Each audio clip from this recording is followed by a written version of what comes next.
presence control every single aspect of this meeting, Lord. Lord, what to say, what to hear, Lord, everything, Lord. Oh, your presence, Lord, take complete control, Jesus. Hallelujah. We surrender everyone, each and every one of us, Lord. Oh, Lord, we are like vessels, Lord, ready, Lord.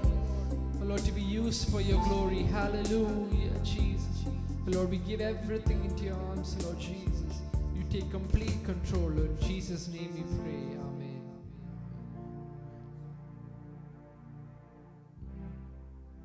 Thank you, Holy Spirit. പരിശുദ്ധാത്മാവേ, ഞങ്ങൾ അങ്ങേ സ്തുതിക്കുന്നപ്പാ. നമുക്ക് ഒരുമിച്ച് കർത്താവിൻ്റെ തിരുസന്നിധിയിൽ നമ്മളെ തന്നെ ഒന്ന് സമർപ്പിക്കാം. അല്പനേരം കണ്ണുകളെല്ലാം അടച്ചുകൊണ്ട് കർത്താവേ, നമുക്ക് നല്ലൊരു ആരാധന ദൈവം തന്നു. ദൈവത്തെ സ്തുതിക്കുവാൻ, ദൈവത്തെ ആരാധിപ്പാൻ പരിശുദ്ധാത്മാവ് നമുക്കൊരവസരം തന്നു. അല്പനേരം ഒന്ന് നന്ദി പറഞ്ഞ് പ്രാർത്ഥിച്ചാട്ടെ. പരിശുദ്ധാത്മാവേ, ഞങ്ങളൊന്ന് വിശ്വസിക്കുന്നപ്പോൾ ഇന്നലെ വരെ ഇതിൻ്റെ അന്തരീക്ഷം മറ്റൊന്നായിരുന്നു. എന്നാൽ ആരാധന തുടങ്ങുന്ന നിമിഷം മുതൽ ഇത് പരിശുദ്ധാത്മാവിൻ്റെ കൺട്രോളിലാണ്. അപ്പോൾ എല്ലാവരും അല്പനേരം ഒന്ന് സമർപ്പിച്ച കർത്താവേ, എൻ്റെ ജീവിതത്തിൽ കർത്താവിൻ്റെ വലിയൊരു സാന്നിധ്യത്തെ ഇന്ന് അനുഭവിക്കുവാൻ, കർത്താവിൻ്റെ വലിയൊരു കൃപ ഇന്ന് അനുഭവിക്കുവാൻ എല്ലാവരും ഒന്ന് പ്രാർത്ഥിച്ച് പരിശുദ്ധാത്മാവേ. അല്പനേരം അന്യഭാഷകളിൽ ദൈവത്തെ ഒന്ന് സ്തുതിച്ച്.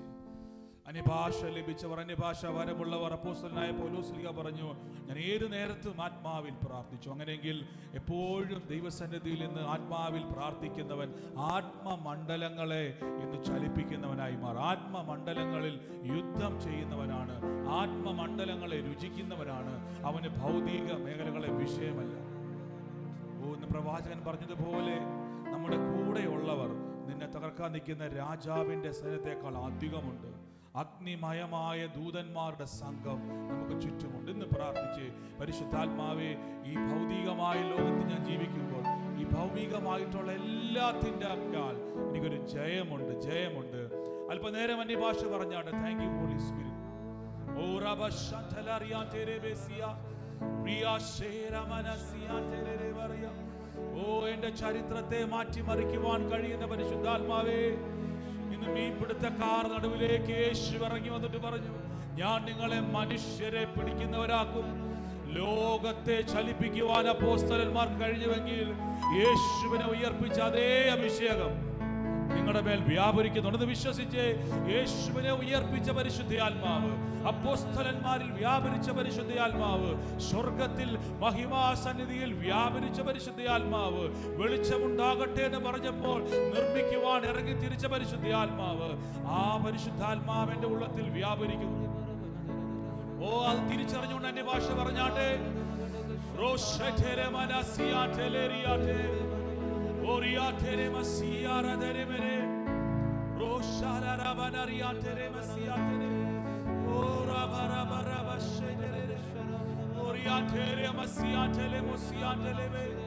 ആത്മമണ്ഡലങ്ങളെ തൊടുന്ന രീതിയിൽ, യഹോവ നല്ലവനെന്ന് രുചിച്ചറിയുന്ന രീതിയിൽ ഇന്ന് പ്രാർത്ഥിച്ച പരിശുദ്ധാത്മാവെ, ഞാൻ ഇവിടം വിട്ട് ഇറങ്ങുമ്പോൾ ഞാനിന്ന് ദൂതന്മാരെ കണ്ടോണ്ടിറങ്ങാൻ വേണ്ടി പോകുക.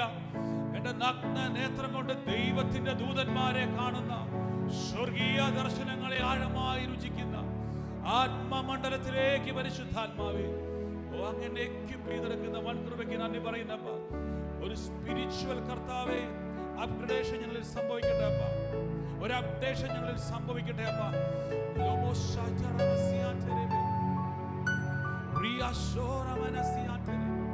Thank you, Holy Spirit. നന്ദി യേശുവേ, നന്ദി പരിശുദ്ധാത്മാവേ. കൃപ വ്യാപരിക്കുന്നല്ലോ, കൃപ വ്യാപരിക്കുന്നല്ലോ, കൃപ വ്യാപരിക്കുന്നല്ലോ അപ്പ, കൃപ വ്യാപരിക്കുന്നല്ലോ അപ്പ. അത്ഭുതങ്ങളുടെ ദൈവമേ, അത്ഭുതങ്ങളുടെ ദൈവമേ.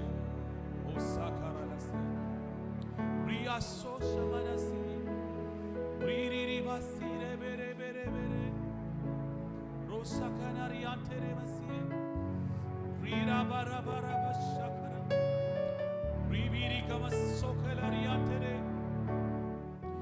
അല്പനേരം ഈ അന്തരീക്ഷത്തിന്റെ അകത്തൊരു ചേഞ്ച് വരുത്തിച്ചാട്ടെ, ഒരു ചേഞ്ച് വരുത്തിച്ചാട്ടെ, ചേഞ്ച് വരുത്തിച്ചാട്ടെ യേശുവേ. മർക്കോസിന്റെ മാളികമുറിയിൽ പെരുന്നാൾ കൂടാൻ വേണ്ടി വന്ന ആളുകൾ കുറെ അവിടെയുണ്ട്. പക്ഷെ മർക്കോസിന്റെ മാളികമുറിയിൽ കയറിയപ്പോൾ പരിശുദ്ധാത്മാവിന്റെ ഒരു അന്തരീക്ഷം അവിടെ ഉണ്ടായി. അവർ ഇരുന്നിടം മുഴുവനും നിറച്ചതുപോലെ ഈ ഹോള് മുഴുവനും ആത്മാവിൽ നിറയുന്ന ഒരു ആത്മമണ്ഡലത്തിലേക്ക് പരിശുദ്ധാത്മാവെ അങ്ങനെ എടുത്തുകൊണ്ട് പോണേ എന്ന് പ്രാർത്ഥിച്ച്, ഓ യേശുവേ, ഇതൊരു മേജർ ഷിഫ്റ്റ് എൻ്റെ മേൽ സംഭവിക്കും. ഓ രാമ സതലവ, ജീസസ് ജീസസ് ജീസസ്. നന്ദി യേശുവേ. നമുക്ക് നന്ദിയോടെ കർത്താവിനെ സ്തുതിക്കാം, നന്ദിയോടെ കർത്താവിനെ വാഴ്ത്താം. കരങ്ങൾ ഉയർത്തി ഹല്ലേലൂയ പറഞ്ഞാട്ട്. എത്ര പേര് വിശ്വസിക്കുന്ന കർത്താവ് എനിക്ക് വേണ്ടി വൻ കാര്യങ്ങളെ ചെയ്യുമെന്ന്? കരമുയർത്തി ഹല്ലേലൂയ പറഞ്ഞേ. ആമേൻ. ഇന്ന് ദൈവത്തിൻ്റെ വലിയ പ്രവൃത്തികൾ കർത്താവ് നമ്മുടെ നടുവിൽ ഇന്ന് ചെയ്തെടുക്കുവാൻ ഇടയായിത്തീരും. കർത്താവിൻ്റെ വചനം നമ്മൾ കേൾക്കുമ്പം ദൈവത്തിൻ്റെ വലിയ പ്രവൃത്തികളിലേക്ക് പരിശുദ്ധാത്മാവ് നമ്മളെ കൊണ്ടുപോകുമ്പോൾ ഒരു കാര്യം ഉറപ്പിച്ചോണം, കർത്താവ് നമ്മളെ വളർത്തുവാൻ ആഗ്രഹിക്കുന്നു. ഒരു ഹല്ലേലൂയ വീണ്ടും പറഞ്ഞ് ഒന്ന് ശ്രദ്ധിച്ച് നോക്കിക്കേ. പരിശുദ്ധാത്മാവ് നമ്മളെ വളർത്തുവാൻ ആഗ്രഹിക്കുന്നു. അപ്പോസ്തലന്മാരോട് യേശു പറഞ്ഞു, യെരൂശലേമിലും യഹൂദിയയിലും ശമരിയയിലും ഭൂമിയുടെ അറ്റത്തോളം എന്ത് ചെയ്യണം? അതിൻ്റെ അർത്ഥം ദൈവത്തിന് അവരെ ഒതുക്കുവാൻ പ്ലാനില്ല, ദൈവത്തിന് അവരെ വളർത്തുവാൻ പ്ലാനുണ്ട്. ദൈവത്തിൻ്റെ ആഗ്രഹം ഈ രാജ്യത്ത്, ലോകത്തിൽ എവിടെ ഇരുന്ന് കാണുന്നവരായിക്കോട്ടെ, നിങ്ങൾ ഒതുങ്ങത്തില്ല. എൻ്റെ കൂടെ പറഞ്ഞു, ഞാൻ ഒതുങ്ങത്തില്ലെന്ന് പറ. ഉറക്കെ പറ, ഞാൻ ഒതുങ്ങത്തില്ല. ഞാൻ യേശുവിൽ വളരുക തന്നെ ചെയ്യും. ഞാൻ തഴച്ച് വളരുക തന്നെ ചെയ്യും. നിങ്ങൾ ആ ഒരു നിമിഷം ഒന്ന് കണ്ണടച്ചിട്ടൊന്ന് കണ്ട്, യെരൂശലേമിൻ്റെ അതിരുകളെ പൊട്ടിച്ചതുപോലെ ആത്മാവിൽ നിറഞ്ഞപ്പോൾ യെരൂശലേമിൻ്റെയും യഹൂദിയയുടെയും ശമരിയയുടെയും ഇന്ന് പെന്തോസിൻ്റെയും ഇന്ന് അഖാലിയയിലെയും കൊരിന്തിയോസിൻ്റെ ഒക്കെ ബൗണ്ടറികളെ ബ്രേക്ക് ചെയ്തതുപോലെ, സുവിശേഷം വ്യാപരിച്ചതുപോലെ, കാട്ടുതീ പോലെ കർത്താവേ അഭിഷേകത്തിന്റെ ഒഴുക്കന്റെ മേൽ വ്യാപരിക്കട്ടെ. അങ്ങനെ തന്നെ പ്രാർത്ഥിച്ച പരിശുദ്ധാത്മാവേ, ഇന്ന് വലിയൊരു ഒഴുക്ക് ബൗണ്ടറികളെ ബ്രേക്ക് ആകുന്ന രീതിയിൽ വിശ്വസിച്ച 2025 ഞാനിപ്പോൾ ചുറ്റും കൂടി നിൽക്കുന്ന എൻ്റെ ബൗണ്ടറികളെ യേശുവിന്റെ നാമത്തിൽ ഞാൻ ബ്രേക്ക് ചെയ്യാൻ വേണ്ടി പോകുക. ഉറക്കെ വിളിച്ചു പറ, എൻ്റെ ചുറ്റുവട്ടത്തെ ബൗണ്ടറികളെ, എൻ്റെ ജീവിതത്തിൻ്റെ അകത്ത് ഒരു പരിധിക്കപ്പുറം വളരാൻ കഴിയാത്ത ബൗണ്ടറികളെ ഞാൻ ഇന്ന് ബ്രേക്ക് ചെയ്യുക. ഒന്ന് വിളിച്ചു പറ. വിശ്വാസത്താൽ ആര് വിളിച്ചു പറയുന്നു, അവന്റെ ബൗണ്ടറികളെ ഇന്ന് ബ്രേക്ക് ചെയ്യുന്ന ഒരു ദൈവമുണ്ട്. ഇന്ന് വിളിച്ചു പറ, കർത്താവേ എനിക്ക് യെരൂശലേമിൽ ഒതുങ്ങണ്ട കർത്താവേ, എനിക്ക് ഇന്ന് ശമരിയിൽ ഒതുങ്ങണ്ട കർത്താവേ, ഇന്ന് യഹൂദിയിൽ ഒതുങ്ങണ്ട കർത്താവേ, എൻ്റെ വിളി ഭൂലോകത്തിന്റെ അറ്റത്തോളം പോകണം. Oh Jesus. ഒന്ന് വിശ്വസിച്ച് 2025 എൻ്റെ യാത്രയുടെ വർഷമാണ്. ഞാനത് ഏറ്റെടുക്കുന്നു കർത്താവേ. 2025 ഞാൻ സുവിശേഷവുമായിട്ട് അനേക പട്ടണങ്ങളിൽ പോകാൻ വേണ്ടി പോകുക. സുവിശേഷവുമായി അനേക രാജ്യങ്ങളിൽ ഞാൻ പോകാൻ വേണ്ടി പോകുക. യേശുവിന്റെ നാമത്തിൽ ആരാ റിസീവ് ചെയ്യുന്നത്? ആരാ റിസീവ് ചെയ്യുന്നത്? അപ്പോസ്തല പ്രവൃത്തി വായിക്കുമ്പോൾ ഒരു വചനമുണ്ട്, സൗഖ്യമാക്കുവാനുള്ള വിശ്വാസം കണ്ടിട്ട് പൗലോസ് പറഞ്ഞു, കാലൂന്നി എണീക്ക. അങ്ങനെ ഏറ്റെടുക്കാൻ ആരാ തയ്യാറാകുന്നത്? ഞാൻ ബൗണ്ടറികളെ ബ്രേക്ക് ചെയ്യാൻ വേണ്ടി പോകുക. രാജ്യങ്ങളുടെ ബൗണ്ടറികളെ ക്രോസ് ചെയ്യാൻ വേണ്ടി പോകുക. In the name of Jesus Christ. യേശുവിന്റെ നാമത്തിൽ, യേശുവിന്റെ നാമത്തിൽ ഒന്ന് സ്വീകരിച്ച് രാജ്യങ്ങളുടെ ഡോറുകൾ എൻ്റെ മേൽ യേശുവിന്റെ നാമത്തിൽ ഞാൻ ഡിക്ലെയർ ചെയ്യുകയാണ്. In the name of Jesus, I release in the name of Jesus. രാജ്യങ്ങളുടെ ഡോറുകളെ ഓപ്പൺ ചെയ്യുന്നപ്പാ, രാജ്യങ്ങളുടെ ബൗണ്ടറികളെ ഓപ്പൺ ചെയ്യുന്നപ്പ, വിവിധ ഭാഷക്കാർ, വിവിധ രാജ്യക്കാർ യേശുവിനെ തിങ്ങിക്കൂടുന്ന ആത്മമണ്ഡലത്തെ ഞങ്ങൾ വിളിച്ചു വരുന്നപ്പ, യേശുവിന്റെ നാമത്തിൽ പട്ടണങ്ങൾ അറിയട്ടെ അപ്പ. പട്ടണങ്ങൾ കാല് കുത്തുമ്പോ തന്നെ പട്ടണങ്ങൾ അറിയുന്ന അഭിഷേകത്തിൽ നന്ദി അപ്പ. ദേശങ്ങളെ ചലിപ്പിക്കുന്ന അഭിഷേകത്തിൽ നന്ദി കർത്താവേ.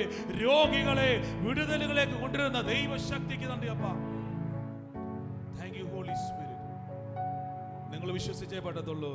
ഈ രാജ്യത്ത് ഞാൻ ഒതുങ്ങത്തില്ല, ഞാൻ വളർന്ന് പന്തലിക്കും. ഒരു തിമിംഗലത്തെ പിടിച്ച് അക്വേറിയത്തിൽ ഇട്ട് കഴിഞ്ഞാൽ അതിന് ഒരു പരിധിക്കപ്പുറം അതിനെ പിടിച്ചു വെക്കാൻ കഴിയത്തില്ല. അക്വേറിയം പൊട്ടും, ഉറപ്പാ. അക്വേറിയം പൊട്ടും. വളരും തോറും നിങ്ങൾ വളരാനുള്ളവരാ. നിങ്ങൾക്ക് ഒതുക്കുവാൻ ഒരു ശക്തിക്കും കഴിയത്തില്ല. സകല അക്വേറിയങ്ങൾ പൊട്ടും. ഈ രാജ്യത്ത് നിങ്ങളെ ഒതുക്കുന്ന സാമ്പത്തികമായിക്കോട്ടെ, മനസ്സമാധാനമില്ലാത്ത വിഷയങ്ങളായിക്കോട്ടെ, ജീവിത പരിമിതികളായിക്കോട്ടെ, നിങ്ങൾ വളരാൻ തുടങ്ങിയാൽ, നിങ്ങളെ ഇപ്പൊ ഒതുക്കാൻ നോക്കുന്ന ഒന്നിനും നിങ്ങളെ തടുക്കുവാൻ കഴിയത്തില്ല. വളരുക തന്നെ ചെയ്യും. നന്ദി കർത്താവേ. നമുക്ക് തുടർമാന സമാധാനമായി കർത്താവിൻ്റെ വചനം കേൾക്കാം. പ്രിയാഭിഷക്തം നമ്മുടെ നടുവിലുണ്ടല്ലോ. കർത്താവിൻ്റെ വചനം കേൾക്കുമ്പോൾ ഒരു കാര്യം ഉറപ്പാണ്, ദൈവത്തിൻ്റെ വചനം എൻ്റെ ആത്മീയ ആഹാരമാണ്. ആ വചനം ജീവനും ചൈതന്യമുള്ളതും ഇരുവായ്ത്തലയുള്ള ഏത് വാളിനേക്കാൾ അതിന് മൂർച്ചയുണ്ട്. ഒരു കാര്യം ഉറപ്പാണ്, വചനം കേൾക്കുമ്പോൾ എൻ്റെ ഹൃദയത്തിലെ ഭാരങ്ങൾ മുറിച്ചു മാറ്റപ്പെടും, എൻ്റെ ചിന്തകൾ മുറിച്ചു മാറ്റപ്പെടും, എൻ്റെ ജീവിതത്തിൻ്റെ ആ ഒരു സകലതും മുറിച്ചു മാറ്റപ്പെടും. ഉറപ്പാണ്. ഒരു നിമിഷം കണ്ണടയ്ക്കാം. നമുക്ക് ദൈവത്തിൻ്റെ വചനത്തിന് മുമ്പാകെ ഞാൻ കർത്താവെ ഞങ്ങളുടെ വചനം കേൾക്കാൻ വേണ്ടി പോകണം. കർത്താവ് പ്രിയ സജി പാസ്റ്റർ എന്ന വചനം പറയുമ്പോൾ കർത്താവിൻ്റെ വചനത്തിലൊരു വാക്യമുണ്ട്, അത് സാക്ഷാലാകുന്ന ദൈവത്തിൻ്റെ വചനമായി. സാക്ഷാലാകുന്ന ദൈവത്തിൻ്റെ വചനം. ഞാനിത് കേൾക്കുമ്പോൾ കർത്താവെ, അത് സാക്ഷാലാകുന്ന ദൈവത്തിൻ്റെ വചനമാണല്ലോ. ആര് പ്രസംഗിക്കുന്നുള്ളതല്ല, സാക്ഷാലാകുന്ന ദൈവത്തിൻ്റെ വചനം. അതെൻ്റെ പ്രാണനെയും ആത്മാവിനെയും സത്യമജ്ജകളെയും വേർപിടിക്കും വരെ തുളഞ്ഞു ചെല്ലുന്നതാണ്. അതെൻ്റെ ചിന്തകളെ വിവേചിക്കും, എൻ്റെ ജീവിതത്തിൽ വ്യത്യാസങ്ങൾ വരുത്തും. എൻ്റെ വേദനകൾ മാറും, എൻ്റെ രോഗങ്ങൾ മാറും, എൻ്റെ പ്രയാസങ്ങൾ മാറും, എൻ്റെ എല്ലാ ബുദ്ധിമുട്ടുകളും മാറും. ഞാൻ എൻ്റെ യേശുവിൻ്റെ സാക്ഷിയാകും. Thank you Holy Spirit. പരിശുദ്ധാത്മാവേ നന്ദി പറയുന്നപ്പാ. Thank you Holy Spirit. കർത്താവെ, നമുക്ക് മുന്നോട്ട് അഭിഷേകൻ വന്ന് നമ്മൾ കർത്താവിൻ്റെ വചനം സംസാരിക്കുന്നതായിരിക്കും.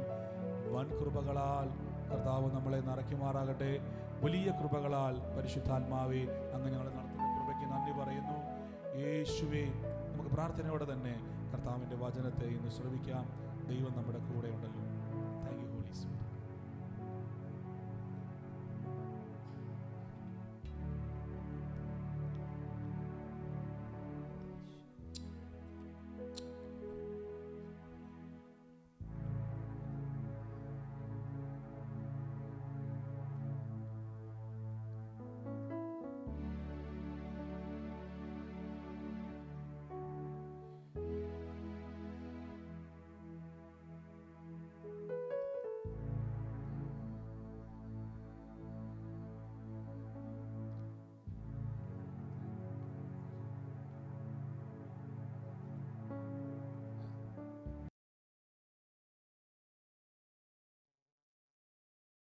അറിയുന്നവരാരെങ്കിലും ഉണ്ടെങ്കിൽ കമൻറ്റ് ചെയ്താൽ ട്രാൻസ്ലേഷൻ വിടും. അല്ലെങ്കിൽ ട്രാൻസ്ലേഷൻ ഇല്ലാതെ മലയാളം മാത്രം പ്രസംഗിക്കാന്നാണ് ഇപ്പോൾ ചോദിക്കുന്നത്. കമൻറ്റ് ചെയ്തോ ആരെങ്കിലും? ഇംഗ്ലീഷ് ആവശ്യമുണ്ടോ? സൂമിനകത്ത്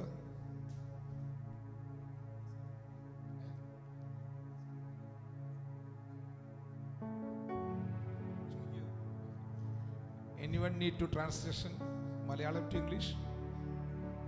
No. Okay, ഞാൻ പിന്നെ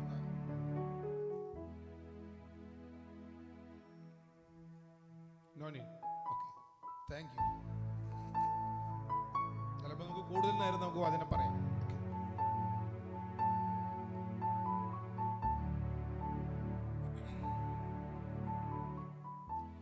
എനിക്കാണെങ്കിൽ ഒട്ടും അറിയാത്ത കാര്യമാണ് ഈ അരമണിക്കൂർ പ്രസംഗം എന്ന് പറയുന്നത്.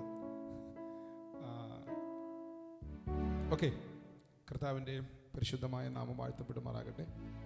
അനുഗ്രഹീതമായ ഈ നല്ല കർത്തൃപകലിൽ നമുക്കൊരു പ്രാവശ്യം കൊണ്ട് നമ്മുടെ വീണ്ടെടുപ്പുകാരൻ രക്ഷകനുമായ കർത്താവിനെ ഒരുമിച്ച് ആരാധിപ്പാൻ കർത്താവ് നൽകിയ നല്ല സാവകാശത്തെ ഓർത്ത് നന്ദിയോടെ ഞാൻ കർത്താവിനെ സ്തുതിക്കുകയും വാഴ്ത്തുകയും ചെയ്യുന്നു.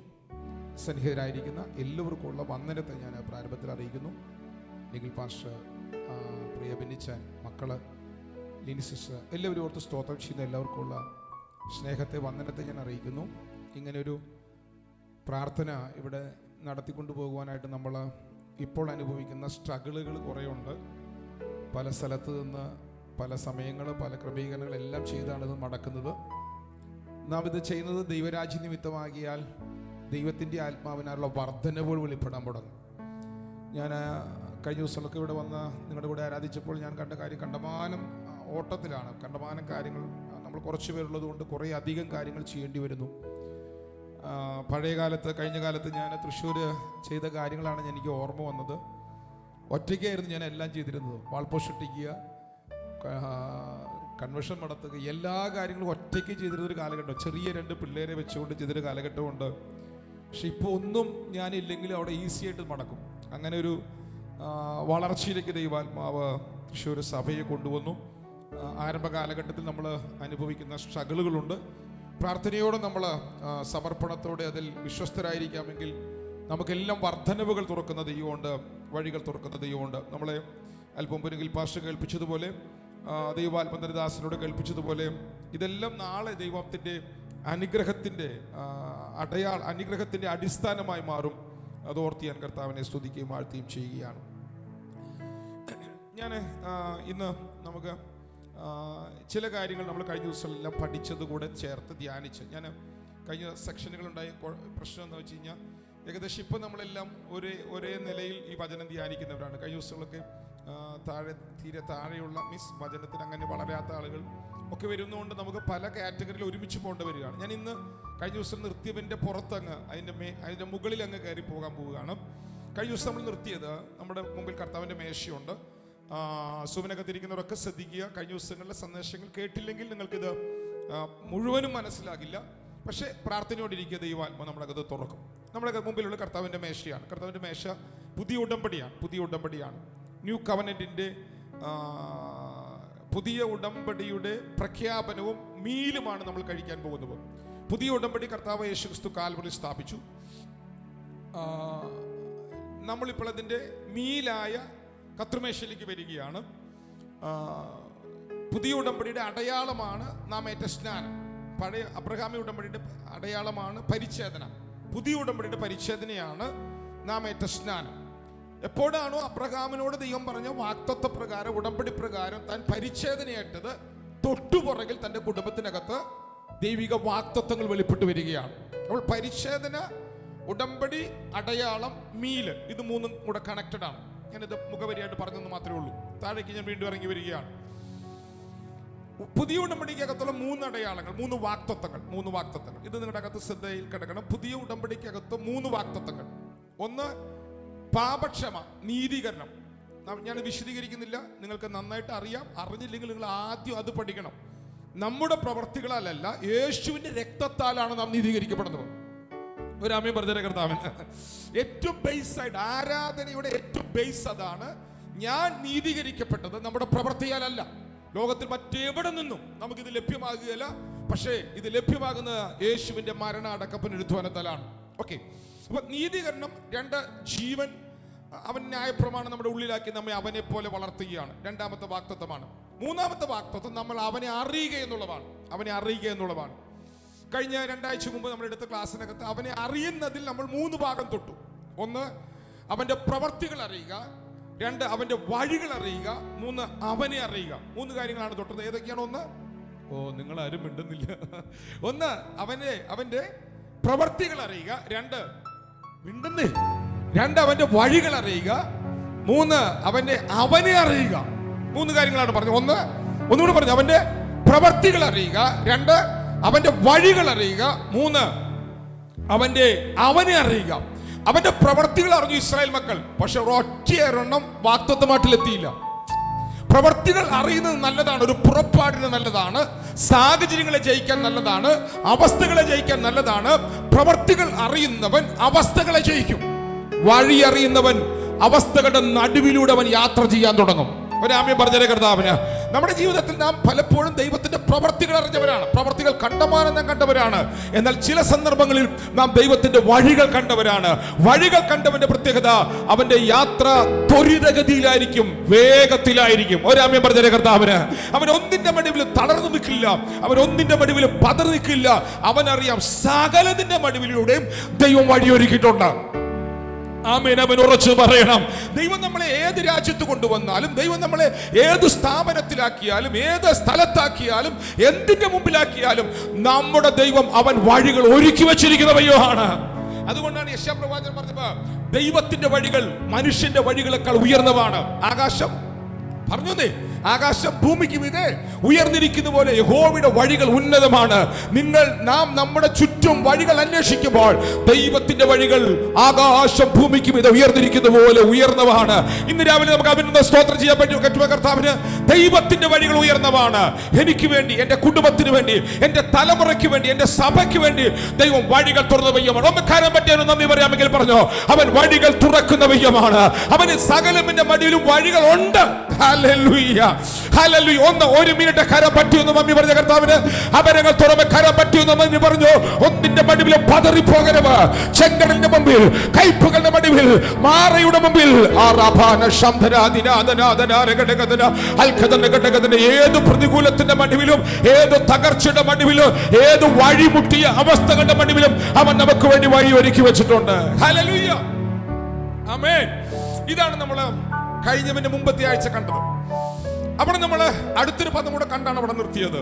ഞാനിതൊന്ന് റിവൈൻഡ് ചെയ്യാണ്. ഇതാണ് നമ്മുടെ അകത്ത്, ഇത് നമ്മുടെ മനസ്സിനകത്ത് തെളിഞ്ഞു വന്നാലേ ഗ്ലോറി റിലം മാനിഫെസ്റ്റ് ആവുള്ളൂ. ഗ്ലോറി റിലം മാനിഫെസ്റ്റ് ആകുന്നത് നമ്മുടെ മൈൻഡിനകത്ത് വേട് തന്നെ അങ്ങ് നിറയുമ്പോഴാണ്. അപ്പോഴാണ് നമ്മൾ ഏഞ്ചലിക് എൻകൗണ്ടർ ഉണ്ടാകുന്നത്, വെളിച്ചം ഇറങ്ങി വരുന്നത്, ദൈവശക്തിയുടെ പ്രദർശനം ഉണ്ടാകുന്നത്, മഹത്വത്തിന്റെ തന്നെ പലവിധത്തിലുള്ള മാനിഫെസ്റ്റേഷൻ ഉണ്ടാകുന്നത് നാം ദൈവത്തെ അറിയുമ്പോഴാണ്. ദൈവത്തിന്റെ വഴി അറിഞ്ഞവൻ ദൈവത്തെ അറിയും. ഈ നമ്മളെ പ്രവാചക പുസ്തകം പുറപ്പാട് പുസ്തകം നമ്മൾ പഠിക്കുമ്പോൾ, സംഖ്യാപുസ്തകം പഠിക്കുമ്പോൾ മോശ ദൈവത്തിന്റെ വഴി അറിഞ്ഞു, പക്ഷേ യോശുവ ദൈവത്തെ അറിഞ്ഞു. നിങ്ങൾ ആമേൻ പറഞ്ഞില്ല. മോശ ദൈവത്തിന്റെ വഴി അറിഞ്ഞു, പക്ഷെ യോശുവ കൂടെ നടന്ന യോശുവ ദൈവത്തെ അറിഞ്ഞു. ഞാൻ ഒന്നുകൂടെ പറയാം. മോശ ദൈവത്തിന്റെ വഴി അറിഞ്ഞു. അവിടെ അങ്ങനെ തന്നെ വാക്യമുണ്ട്, സങ്കീർത്തന പുസ്തകം അങ്ങനെ തന്നെ വാക്യമുണ്ട്. ജനം ദൈവത്തിന്റെ പ്രവൃത്തി അറിഞ്ഞു, മോശ ദൈവത്തിന്റെ അറിഞ്ഞു. നിങ്ങൾ മിണ്ടുന്നില്ല. ഇത് എനിക്ക് തൃശ്ശൂർ ചർച്ചിലുള്ള ഇഷ്ടം അതാണ്. അവർ പറഞ്ഞ പകുതി പറഞ്ഞ ബാക്കി അങ്ങ് ചടുവിടൊന്ന് പറഞ്ഞോളും, തെറ്റായാലും പറഞ്ഞോളൂ, ഒരു കുഴപ്പമില്ല. അവിടെ അങ്ങനെ പേടിയില്ല, അങ്ങനെ എന്താ പറയുക, നാണക്കേടില്ല. കാരണം അവരുടെ പാസ്റ്ററെ ഒന്നാമത് അങ്ങനെ തെറ്റി പറയുന്ന ആളാണ്. അതുകൊണ്ട് അവർക്ക് പേടിയില്ല, അവർക്ക് ചമ്മലുമില്ല. ധൈര്യമായിട്ട് പറഞ്ഞോ, മോശ ദൈവത്തിന്റെ വഴിയറിഞ്ഞു. വഴിയറിഞ്ഞവൻ ഒടുവിൽ വാക്തത്വം കാണാതെ അവസാനിച്ചു. പക്ഷേ വഴി അറിഞ്ഞില്ലെങ്കിലും വഴി അറിഞ്ഞവന്റെ കൂടെ നടന്ന യോശുവ വഴി അറിഞ്ഞില്ല, അവൻ ദൈവത്തെ അറിഞ്ഞവനാണ്. എന്താ യോശുവയുടെ പ്രത്യേകത? എന്താ യോശുവയുടെ പ്രത്യേകത? ഈ ഇസ്രായേൽ മക്കൾ 12 പേര് ഒറ്റുവെക്കാൻ വേണ്ടി പോയി. 12 പേര്, എന്റെ വിഷയം അതല്ല, പക്ഷെ കയറി വന്നുകൊണ്ട് പറയുകയാണ്. 12 പേര് ഒറ്റുവെക്കാൻ വേണ്ടി പോയപ്പോ ഇതിനകത്ത് 10 പേര് സാഹചര്യങ്ങളെ കണ്ടു. അവിടുത്തെ അനാക്യമല്ലന്മാരെ കണ്ടു. അവിടുത്തെ ദേശം കുന്നുകളുള്ളതാണ്, അവിടുത്തെ മല്ലന്മാർ അനാക്യമല്ലന്മാരാണ്, നമുക്കിത് അവകാശമാക്കാൻ കഴിയില്ല, അവരെ കണ്ടപ്പോൾ ഞങ്ങൾ വെട്ടുക്കിളികളെ പോലെ തോന്നിയെന്നുള്ള സാഹചര്യങ്ങളെയും അവസ്ഥകളെയും കണ്ടുകൊണ്ട് കൂടെ വന്ന 10 പേര് സാഹചര്യങ്ങളെ അവിശ്വാസമായി പറയാൻ തുടങ്ങിയപ്പോൾ യോശുവയും കാലേബിന്റെയും പ്രത്യേകത, അവർ ദൈവത്തെ അറിഞ്ഞവരായിരുന്നു. അവര് പറഞ്ഞു, ഞങ്ങളും കണ്ടു നിങ്ങൾ കണ്ടതിന്. എന്റെ കൂടെ ഉണ്ടോ? നിങ്ങൾ കണ്ട അനാക്യമല്ലന്മാരെ ഞങ്ങളും കണ്ടു, നിങ്ങൾ കണ്ട കുന്നും മലകളും ഞങ്ങളും കണ്ടു, പക്ഷേ ഞങ്ങളുടെ അകത്ത് ദൈവത്തെ ഞങ്ങൾ കണ്ടവരാണ്. അതിന് രാമൻ ഉറച്ചു പറയണം ദൈവത്തിന്. അവന് കാരണം യോശുവ പറയും, നിങ്ങളെല്ലാം പറമ്പിക്കൂടെ വട്ടം കറങ്ങി നടന്നപ്പോൾ ഞാൻ ആലയത്തിനകത്ത് കൂടാരം വിട്ടുപിരിയാതിരുന്നവനാണ്. നിങ്ങൾക്ക് അവന് അതിനകത്ത് സ്തോത്രം പറയാൻ പറ്റിയില്ല. പക്ഷേ നിങ്ങളെല്ലാം 10 പേരും, യോശുവ മാത്രമാണ് ആരെ കൂടിയിരുന്നത്? സ്പീഡ് കൂടുന്നുണ്ടോ? യോശുവ മാത്രമാണ് മോശയുടെ കൂടെ ഇരുന്നത്. ദൈവാലയം വിട്ടുപിരിയായിരുന്ന ആളാരാണ്? എന്റെ കർത്താവേ, യോശുവയുടെ കൂടെ, മോശയുടെ കൂടെ കൂടാരം വിട്ടുപിരിയായിരുന്ന ആളാരാ? യോശുവയാണ്. അപ്പൊ കൂടാരം വിട്ടുപിരിയാതിരുന്ന യോശുവ ദൈവത്തിന്റെ സാന്നിധ്യം അനുഭവിച്ചിട്ടുണ്ട്, ദൈവത്തിന്റെ ശക്തി കണ്ടിട്ടുണ്ട്, ദൈവം അഭിമുഖമായി മോശയോട് സംസാരിക്കുന്നത് കണ്ടിട്ടുണ്ട്. ഇത് കണ്ട യോശുവ പറഞ്ഞു, ഞാൻ കൂടാരത്തിനകത്ത് ഇറങ്ങി വരുന്നവനെ കണ്ടിട്ടുണ്ട്, ഞാൻ സാന്നിധ്യം കണ്ടിട്ടുണ്ട്, ഞാൻ അവന്റെ ശബ്ദം കേട്ടിട്ടുണ്ട്. അവൻ നമ്മുടെ കൂടെ ഉണ്ടെങ്കിൽ നമ്മൾ ഈ ദേശം അവകാശമാക്കിയിരിക്കുക. അതിന് അമ്മയും പറയാൻ പറ്റുമെങ്കിൽ ഉറച്ചു പറഞ്ഞു, സാന്നിധ്യം കൂടെ ഉണ്ടോ? അവന്റെ സാന്നിധ്യം കൂടെ ഉണ്ടോ? അവന്റെ ശബ്ദം കൂടെ ഉണ്ടോ? അവന്റെ മഹിമ കൂടെ ഉണ്ടോ? അവൻ പറഞ്ഞത് അവനാണ് ചെയ്യാൻ പോകുന്നത്. ഹല്ലേലൂയ. ഇവിടെ 30 ലക്ഷം ജനം, ഇതിനകത്ത് 6 6 12 ഏകദേശം 12 ലക്ഷം ജനം മരുഭൂമിയിൽ പട്ടുപോകാൻ കാരണം എന്നറിയോ? അവര് അവസ്ഥകളിലേക്ക് നോക്കി, അവര് സാഹചര്യങ്ങളിലേക്ക് നോക്കി. 12 പേര് സാഹചര്യങ്ങൾ കണ്ടുകൊണ്ട് പട്ടുപോയപ്പോൾ യോശുവയുടെ അകത്ത് വന്ന വിശ്വാസം അവന്റെ അകത്ത് റെസ്റ്റ് ഉണ്ടാക്കി. ഈ റെസ്റ്റ് ആണ് അവനെ വാക്തത്വത്തിലേക്ക് കാലുവെപ്പിച്ചു. എന്റെ കൂടെ ഉണ്ടോ നിങ്ങൾ? ദൈവം ഒരു ഉണർവയക്കുമെന്ന് പറഞ്ഞാൽ, ദൈവം ഒരു പ്രവൃത്തി അയക്കുമെന്ന് പറഞ്ഞാൽ, ദൈവത്തിന്റെ മഹത്വം തുറക്കുമെന്ന് പറഞ്ഞാൽ, നാം നമ്മിലേക്കല്ല നോക്കേണ്ടത്, നമ്മുടെ ചുറ്റുമുള്ള ഘടനകളിലേക്കല്ല നോക്കേണ്ടത്, നമ്മുടെ കഴിവിലുള്ള നമ്മളിലുള്ള പ്രൊഫഷനുകളിലേക്കല്ല നോക്കേണ്ടത്, നാം അവനിലേക്ക് നോക്കിയാൽ ഈ സാഹചര്യങ്ങളെ മുഴുവൻ ഉണ്ടല്ലോ, നമ്മുടെ ചുറ്റുമുള്ള സാഹചര്യം ഉണ്ടല്ലോ, ഉണ്ടോ നിങ്ങൾ എന്റെ കൂടെ? ഞാൻ അങ്ങോട്ട് ഇറങ്ങി വരാം. നമ്മുടെ കൂടെയുള്ള നമ്മുടെ ചുറ്റുമുള്ള സാഹചര്യങ്ങളിലെ ഈ സാഹചര്യങ്ങളെ മുഴുവൻ ഫെയ്ത്തിനാൽ നാം റെസ്റ്റാക്കി മാറ്റണം. കേട്ടോ? ഫെയ്ത്ത് നമ്മുടെ അകത്ത് വരുമ്പോൾ സാഹചര്യങ്ങൾ ഉണ്ടാക്കുന്ന സമ്മർദ്ദങ്ങൾ റെസ്റ്റായി മാറും. നിങ്ങളൊന്നും ഞാൻ പറഞ്ഞില്ല. നമ്മുടെ ചുറ്റും ഉണ്ടാകുന്ന പ്രശ്നമുണ്ടല്ലോ, ഉണ്ടോ? നിങ്ങളുടെ ചുറ്റും വല്ല പ്രശ്നമുണ്ടോ? ഉണ്ടോന്ന് വല്ല പ്രശ്നമുണ്ടോ? ഈ പ്രശ്നത്തിലേക്ക് നോക്കിക്കൊണ്ടിരുന്നാൽ ആയുസ് നിങ്ങൾക്ക് വാക്തത്വം കാണാൻ പറ്റില്ല. വാക്തത്വം നിങ്ങൾ അനുഭവിക്കണമെങ്കിൽ, കാല് വെക്കണമെങ്കിൽ, പ്രശ്നങ്ങൾ ഉണ്ടാക്കുന്ന സമ്മർദ്ദങ്ങളെ വിശ്വാസത്താൽ നിങ്ങൾ റെസ്റ്റാക്കി മാറ്റണം. വിശ്വാസമാണ് റെസ്റ്റ് വരുന്നത്. ഓ, നിങ്ങൾക്കത് ഞാൻ പറഞ്ഞ ആശയം മനസ്സിലായോ? വിശ്വാസം നമ്മുടെ അകത്തുനിന്നുണ്ടാക്കും. പറയുന്നേ, വിശ്വാസം നമ്മുടെ അകത്തുനിന്നുണ്ടാക്കും, റെസ്റ്റ് ഉണ്ടാക്കും. റെസ്റ്റ് വന്നാൽ നിനക്ക് വാക്തത്വം അനുഭവിക്കാം. ഒരാമേനൊന്ന് ഉറച്ചു പറയുന്നത്, റെസ്റ്റ് വന്നാൽ നിനക്ക് വാക്തത്വം അനുഭവിക്കാം. അപ്പൊ രണ്ടു കൂട്ടരും ഒരുപോലെ കേട്ടതല്ലേ? രണ്ടു കൂട്ടരും എന്ത് ചെയ്തതാ? ഇറങ്ങിപ്പുറപ്പെട്ട എല്ലാവരും എന്ത് കേട്ടു? ഇറങ്ങിപ്പുറപ്പെട്ട എല്ലാവരും എന്ത് കേട്ടു? വാക്തത്വം കേട്ടില്ലേ? പക്ഷെ എത്ര പേര് കാലു വെച്ചു? രണ്ടുപേര്. അതിനെന്താ കാരണം? കേട്ടു, പുറപ്പെട്ടു, പക്ഷേ അകത്ത് റെസ്റ്റ് ഇല്ലാതെ വന്നതിനാൽ വഴിയിൽ അവർ പട്ടുപോയപ്പോൾ തമ്പുരാൻ പറയുക, ഇത് നിങ്ങൾക്ക് ഒരു നിർദ്ദേശമാക്കി വെച്ച്, ദൃഷ്ടാന്തമാക്കി വെച്ചിരിക്കുന്നു. നിങ്ങൾ ദൈവത്തിന്റെ റെസ്റ്റിലേക്ക് ഇന്ന് പ്രവേശിക്കാൻ പോവുകയാണ്. ഞാൻ പറഞ്ഞില്ലേ, എബ്രായലേഖനത്തിൽ പറഞ്ഞതാണ്, യോശുവയുടെ കാലത്ത് ഒരു വിശ്രമം അവർക്ക് വെച്ചിരുന്നു, അത് വാഗ്ദത്തമാണ്. എന്നാൽ എന്റെ ജനത്തിന് ഇന്ന് നിങ്ങൾക്ക് സ്വസ്ഥതയിലേക്ക് പ്രവേശിക്കാം. നിങ്ങൾ ഇന്ന് ദൈവത്തിന്റെ വചനപ്രകാരം സ്വസ്ഥമായ മനസ്സോടുകൂടെ ദൈവത്തിന് മഹത്വം കൊടുക്കാൻ തുടങ്ങിയാൽ, നിങ്ങളെ വേദനിപ്പിക്കുന്ന, നിങ്ങൾക്ക് അവകാശമായി നൽകുകയില്ലെന്ന് വെല്ലുവിളിച്ചു നിൽക്കുന്നവർ ഇന്ന് രാവിലെ നിങ്ങളുടെ ഉള്ളം കൈക്കകത്തേക്ക് അവൻ തരുന്നവനാണ്. അവന് നാമ്യം പറയാമെങ്കിൽ പറയണം, അവന് നാമ്യം പറയാൻ പറ്റുമെങ്കിൽ പറയണം. അവൻ നിങ്ങളുടെ കൈക്കകത്തേക്ക് ചിലവ കൈമാറുന്നവനാണ്. ഒന്ന് ആ വേദനകളെല്ലാം മാറ്റിവെച്ച്, ആ അവസ്ഥകളെല്ലാം മാറ്റിവെച്ച്, ആ തളർച്ചകളെല്ലാം മാറ്റിവെച്ച് ഒന്ന് നന്ദിയോടെ അവനാമ്യം പറഞ്ഞ്, എന്തൊക്കെയാണ് എന്നെ വേദനിപ്പിക്കുന്നത്, എന്തൊക്കെയാണ് എന്നെ തളർത്തുന്നത്? ഇല്ല, എന്റെ ദൈവം എന്റെ കൂടെ ഉണ്ടെന്ന്. ദൈവം നിന്റെ കൂടെ ഉണ്ടെങ്കിൽ ദൈവിക പ്രൊവിഷനുകൾ തുറന്നു വരാൻ തുടങ്ങും. ദൈവം നിന്റെ കൂടെ ഉണ്ടെങ്കിൽ ഗ്ലോറി ഇല്ലത്തിനകത്ത് പ്രൊവിഷനുകളുണ്ട്. അവിടെ നിൽക്കട്ടെ.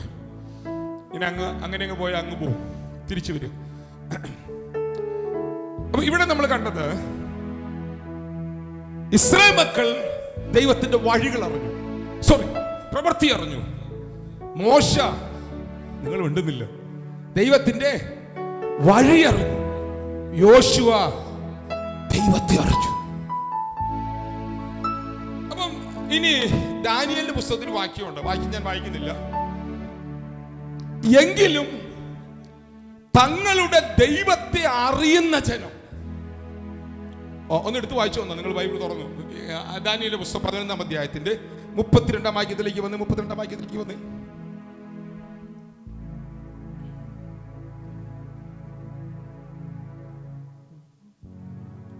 ദാനിയേലിന്റെ പുസ്തകം 11-ാം അധ്യായത്തിന്റെ ദാനിയേൽ 11:32.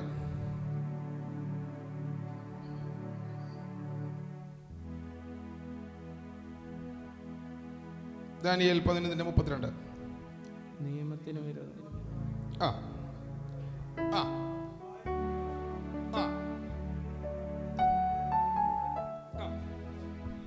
ശ്രദ്ധിച്ച് കേൾക്കണേ.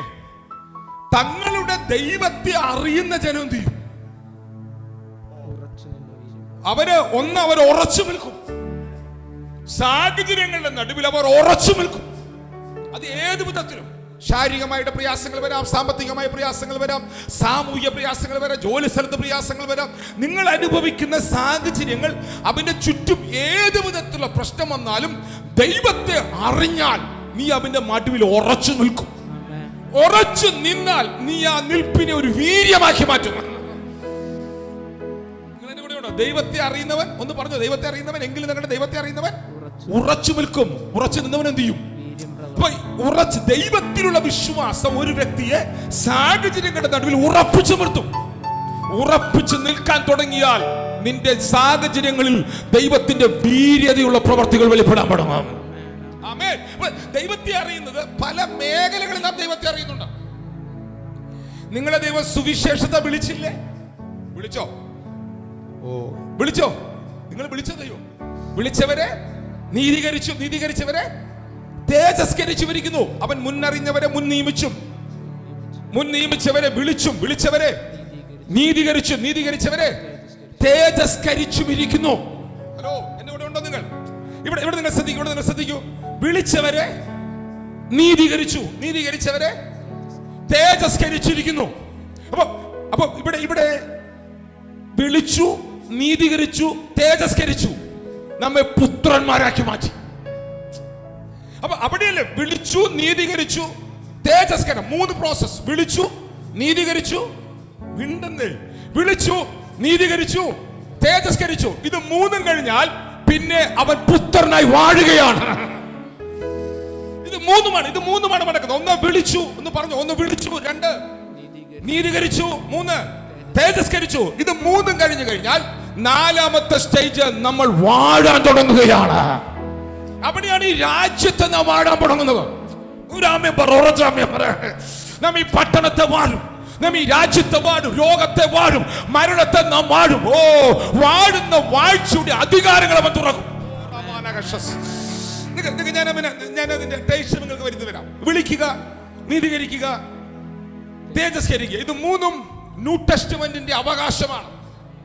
ഇത് 3 തമ്മിൽ നടന്നിരിക്കുക. ഇത് 3 തമ്മിൽ നടന്നിരിക്കുക. ഇത് 3 നടന്നെന്നുള്ള വെളിപ്പാട് വന്നാൽ 4ാമത്തത് ഓപ്പൺ ആവും.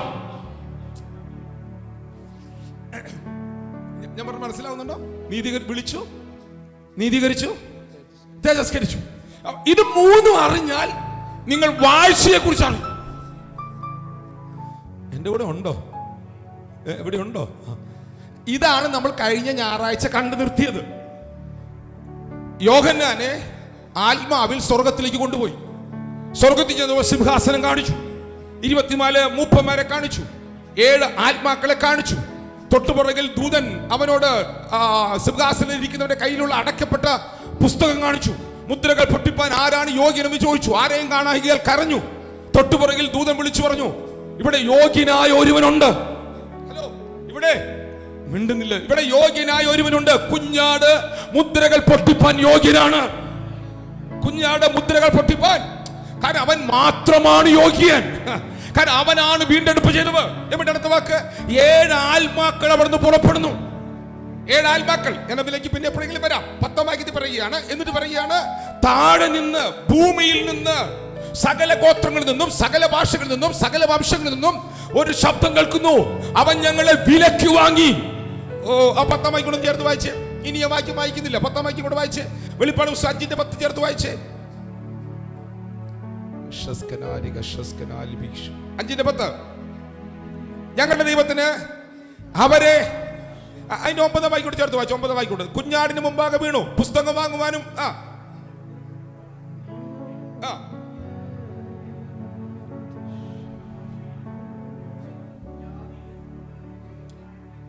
അടുത്തത്, ഞങ്ങളുടെ ദൈവത്തിന് അവരെ രാജ്യവും, ഇംഗ്ലീഷിൽ എഴുതിയിരിക്കുന്ന രാജാക്കന്മാരെന്നല്ലേ? ആണോ? ഞങ്ങളുടെ ദൈവത്തിന് അവരെ രാജാക്കന്മാരും പുരോഹിതന്മാരുമാക്കി വെച്ചു. അടുത്ത വാക്ക്, അവർ ഭൂമിയിൽ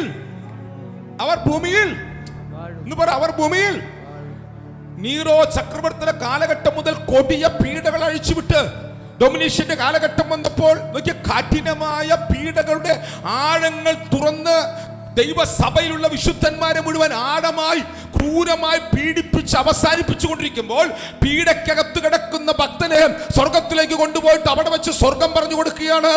അവർ ഭൂമിയിൽ വാഴുകയാണ്. അന്ന് ഉറച്ചു ആമേൻ പറയണ കർത്താവിന്. നാം കാണുന്നത് പോലെ അല്ല സ്വർഗം നമ്മെ കാണുന്നവർ. നിങ്ങൾ പിന്നെ ഉറച്ചാമ്യം പറയുമെന്ന് എനിക്കറിയില്ല. നിങ്ങൾ ഓരോ സാഹചര്യങ്ങളെയും ദൈവത്തിലുള്ള വിശ്വാസത്തെ ജയിക്കുമ്പോൾ സ്വർഗം പറയുന്നത് എന്റെ മക്കൾ ഭൂമിയിൽ വാഴുകയാണ്.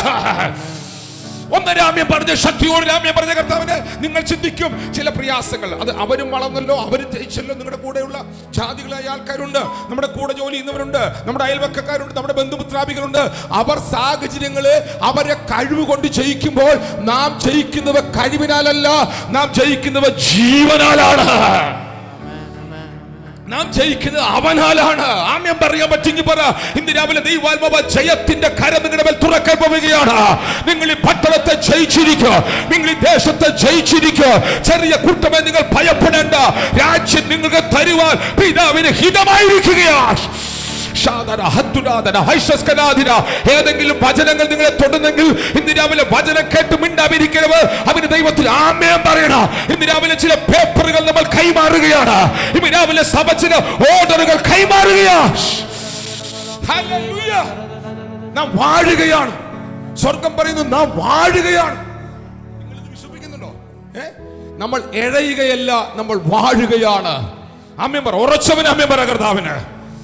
നമ്മൾ ഇഴയുകയല്ല, വാഴുകയാണ്. അപ്പൊ കിങ്ഡം വെളിപ്പാട് നിങ്ങളുടെ അകത്ത് വന്നാൽ, അല്ലെങ്കിൽ ദൈവത്തെ അറിയുന്നവൻ ഭൂമിയിൽ വാഴാൻ തുടങ്ങും. ഞാൻ അവനെ പുതിയ പഴയ തെളിവ് തരാം. ഈ പഴയ നമ്മൾ ബൈബിൾ വായിക്കുമ്പോ സൗണ്ട് കൂടുതലുണ്ടോ നിങ്ങൾക്ക്? കുഴപ്പമില്ല, ഓക്കെ. എനിക്ക് മൈക്കിന്റെ ആവശ്യമില്ല. സൂമിലിരിക്കുന്നവർ കേട്ടോട്ടെ. ശ്രദ്ധിക്കണേ. വിളിക്കുക, പോയി. 3 പറഞ്ഞു. ഞാൻ 3 കാര്യം പറഞ്ഞു. വിളിച്ചു, നീതീകരിച്ചു, തേജസ്കരിച്ചു. 3 കാര്യം. വിളി എന്ന് പറഞ്ഞാൽ ദൈവശബ്ദം കേട്ട് പുറപ്പെടുന്നതിനാണ് വിളി എന്ന് പറയുന്നത്, അല്ലേ? ആണോ? ഈ ബൈബിൾ നിങ്ങൾ വായിക്കുമ്പോൾ അബ്രഹാമിന്റെയും ഇസഹാക്കിന്റെയും യാക്കോബിന്റെയും ദൈവമായ കേട്ടിട്ടുണ്ടോ? നിങ്ങൾ അങ്ങനെ ഉണ്ടോ? അത് പിന്നെ അവരുടെ 3 പേരുടെ ദൈവം മാത്രം പറഞ്ഞേ. എന്താ ബൈബിൾ യോസഫിന്റെ ദൈവം എന്ന് പറയാത്തെ? എന്താ ബൈബിൾ പറയുമ്പോൾ ദാനിയേലിന്റെ ദൈവം എന്ന് പറയാത്തെ? ദാവീദിന്റെ പുത്രൻ എന്ന് പറഞ്ഞുകൊണ്ട് എന്താ ദാവീദിന്റെ ദൈവം എന്ന് പറയാത്തെ? എന്തിനെ ഫ്രൈസ് 3 കൂടെ ഒരുമിച്ച് കൊണ്ടുവന്നേ? നിങ്ങൾ ബൈബിൾ വായിക്കുമ്പോൾ ഹലോ ശ്രദ്ധിക്കുന്നുണ്ടോ? അബ്രഹാമിന്റെയും ഇസഹാക്കിന്റെയും ഇതൊരു പാക്കേജാണ്. പുതിയ നിയമത്തിൽ നമ്മുടെ അകത്ത് തുറന്നത്, ഈ തുറന്ന 3 കൂടെ ആ കാലഘട്ടത്തിൽ 3 പേരിലാണ് തുറന്നത്. ഞാൻ പറഞ്ഞ മനസ്സിലാവും. വിളി കേട്ട് പുറപ്പെട്ടത് ആരാ? വിളി കേട്ട് പുറപ്പെട്ടത് ആരാ? അബ്രഹാം. യാഗപീഠത്തിന്മേൽ കിടന്ന ദൈവത്തിന്റെ നിലവാരപ്രകാരം മരിക്കാൻ തയ്യാറായി കിടന്നതാരാ? ഇസഹാക്ക്. അതല്ലേ ദൈവനീതി? ആണോ? ഇനി ദൈവത്തെ മുഖാമുഖമായി കണ്ടതാരാ? പെനിയയിൽ വെച്ച് ദൈവത്തെ മുഖാമുഖമായി കണ്ടില്ലേ? അതാരാ? ഏറ്റവും അധികം തേജസ്സോടെ ദൈവത്തെ കണ്ടതാരാ? യാക്കോബ്. അപ്പൊ വിളിക്കപ്പെട്ടവർക്ക് വിളിക്ക് നിഴലായി അബ്രഹാമും, നീതിക്ക് നിഴലായി ഇസഹാക്കും, തേജസ്സത്തിന് നിഴലായി യാക്കോബ് നിൽക്കുക. നിങ്ങൾക്ക് മനസ്സിലായില്ല? വിളിക്കപ്പെട്ടവന് നിഴലായി അബ്രഹാം നിൽക്കുന്നു. ആണോ? 2 നീതികരണം. എന്താ നീതി? ദൈവത്തിന്റെ സ്റ്റാൻഡേർഡിലെ നീതി. മരിക്കാൻ റെഡിയായി യാഗപീഠത്തിന്മേൽ കയറി കിടന്ന ഇസഹാക്കിനെ പോലെ യേശു ക്രിസ്തു കഴിഞ്ഞ പിന്നെ നീതി വെളിപ്പെടുത്തിയവർ ആരാ ചരിത്രത്തിലുള്ളത്? അങ്ങനെയെങ്കിൽ ഇസഹാക്ക് നീതിക്ക് നിഴലായി നിൽക്കുകയാണ്. അപ്പൊ വിളിച്ചു, നീതീകരിച്ചു, തേജസ്കരിച്ചു. ഇത് 3 മടങ്ങ് കഴിഞ്ഞാൽ ഇതിന്റെ ബൈ പ്രൊഡക്റ്റ് ആണ് പുത്രൻ വരിക എന്നുള്ളത്. നിങ്ങളുടെ എന്റെ കൂടെ ഇല്ല. ഒന്നുകൂടെ പറയാം. അബ്രഹാമിനെ ദൈവം വിളിച്ചു, വിളി കേട്ടവൻ പുറപ്പെട്ടു. ഇസഹാക്കിൽ കൂടെ നീതികരണം വെളിപ്പെടുത്തി. ഉണ്ടോ നിങ്ങൾ എന്റെ കൂടെ? എന്നാൽ യാക്കോബിൽ കൂടെ തേജസ്കരണം നടന്നു. ഇത് 3 നിങ്ങളുടെ അകത്ത് ഇപ്പൊ നടന്നു കഴിഞ്ഞു. നിങ്ങൾ സുവിശേഷത്താൽ ദൈവത്തിന്റെ വിളി കേട്ട് പുറപ്പെട്ടു. ഉണ്ടോ എന്റെ കൂടെ? 2, നിങ്ങൾ ദൈവനീതിയെ കുറിച്ചുള്ള യേശു ക്രിസ്തുവിന്റെ രക്തത്തിലുള്ള വചനത്തിലുള്ള വെളിപ്പാട് കണ്ട് നിങ്ങൾ വിശ്വസിച്ചപ്പോൾ നിങ്ങളുടെ അകത്ത് നീതീകരണം സംഭവിച്ചു കഴിഞ്ഞു. ആമേൻ. ഉറച്ചു പറ കർത്താവിന്. യാക്കോബ് ദൈവത്തെ മുഖാമുഖമായി കണ്ടതുപോലെ നീതീകരണം നടന്നു. നിങ്ങളുടെ അകത്ത് തേജസ്കരണം നടക്കുക. നിങ്ങളെ തേജസ്കരിച്ചിരിക്കുകയാണ്. ഇത് മൂന്നും നിങ്ങളുടെ അകത്ത് നടന്നിട്ടുണ്ടെങ്കിൽ അടുത്തു വരുന്ന ബൈ പ്രൊഡക്റ്റ് ആണ് യോസഫ് എന്ന് പറയുന്നവൻ. ഹല്ലേലൂയ. ദൈവത്തെ മുഖാമുഖമായി കണ്ട യാക്കോബിന്റെ പ്രത്യേകത, ഒരു സാമ്രാജ്യത്തിന്റെ തലവനെ അവൻ അനുഗ്രഹിച്ചവനാണ്. അപ്പൊ തേജസ്കരണത്തിന്റെ ഹയറിലും വെളിപ്പെട്ടപ്പോൾ അത് കിങ്ഡത്തെ തൊടാൻ തുടങ്ങി.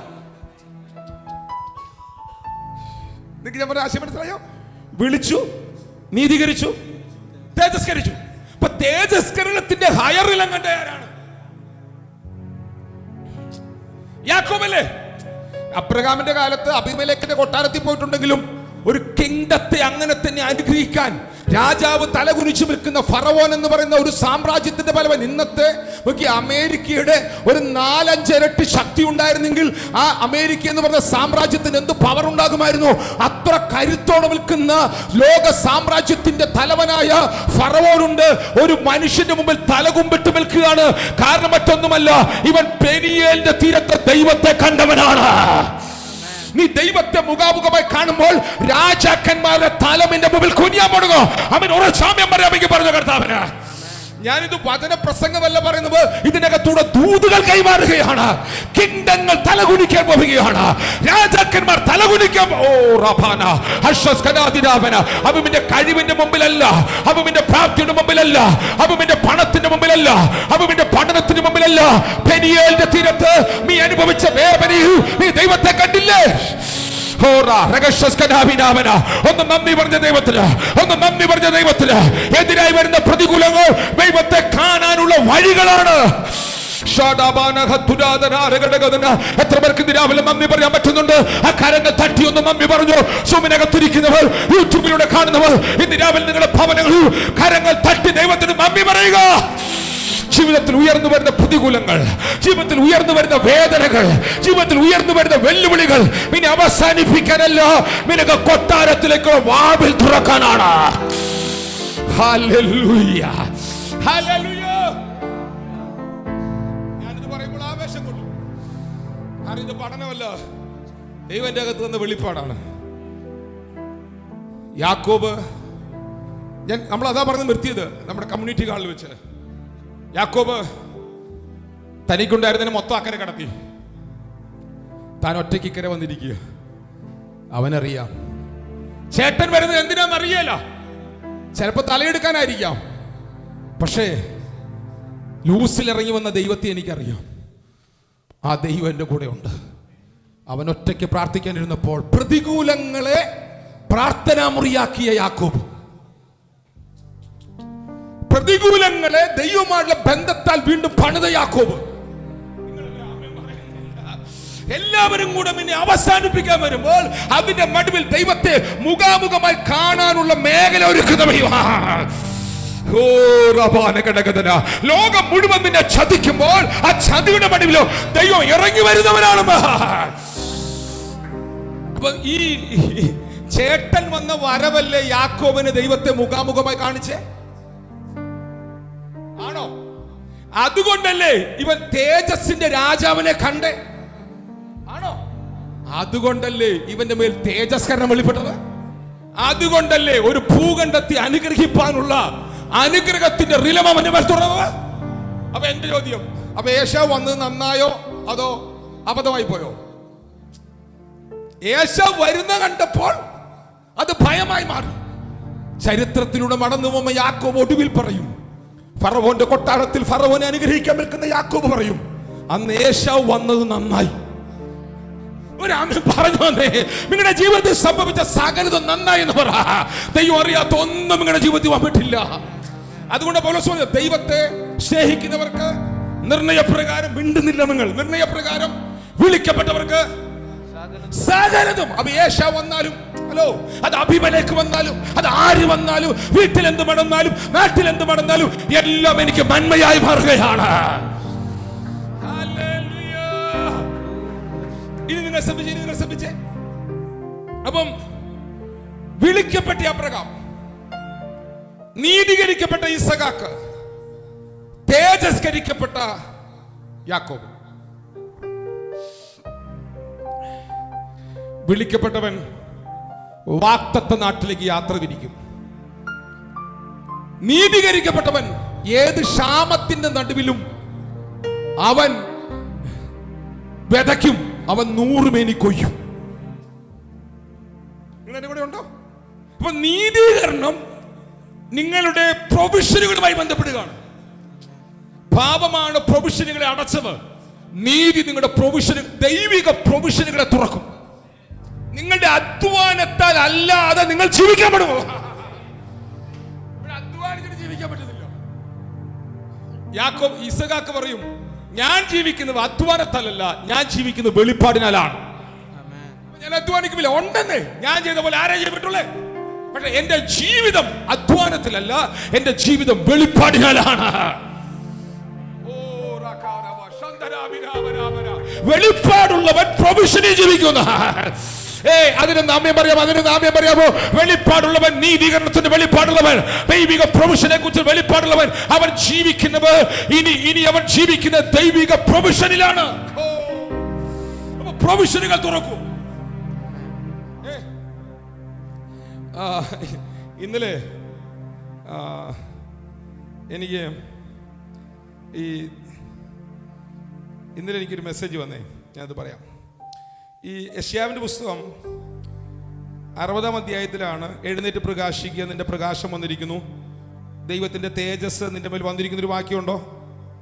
വായിച്ചിട്ടുണ്ടോ നിങ്ങളെ വാക്യം? അങ്ങനെ വാക്യം വായിച്ചിട്ടുണ്ടോ? ഉണ്ടോ? ഉണ്ട്. അവിടെ താഴേക്ക് വായിച്ചു വരുമ്പോൾ സമുദ്രത്തിന്റെ ധനം നിന്റെ അടുക്കൽ വരുന്ന വാക്യമുണ്ടോ? വാക്യമുണ്ടോ അവിടെ? ഉണ്ടോ? 60-ാം അധ്യായത്തിന്റെ 4-ാം വാക്യം, 5-ാം വാക്യം ഒന്ന് വായിച്ചു നോക്കി. ഉണ്ടോ? അല്ലെങ്കിൽ 6-ാം വാക്യം? യെശയ്യാവ് 60-ന്റെ സമുദ്രത്തിലെ ധനം. അത് എത്രാമത്തെ വാക്യ? 5-ാം. അപ്പം എഴുന്നേറ്റ് പ്രകാശിക്കുക, നിന്റെ പ്രകാശം വന്നിരിക്കുന്നു, ദൈവത്തിന്റെ തേജസ് നിന്റെ മേൽ ഉദിച്ചു. അപ്പൊ ദൈവത്തിന്റെ തേജസ് ഉദിച്ചാൽ അവന്റെ കയ്യിൽ ദൈവത്തിന് കൊടുക്കാനുള്ള സമുദ്രത്തിന്റെ വനമാണ്. നിങ്ങളുടെ തോത്രം കേട്ടാ മതി. അപ്പൊ നമ്മുടെ ഇന്ത്യ സമുദ്രത്തിനകത്ത് കിടക്കുന്ന എന്തോ? നമ്മുടെ ഇന്ത്യയിൽ സമുദ്രത്തിനകത്ത് എന്തോ ഉള്ളൂ?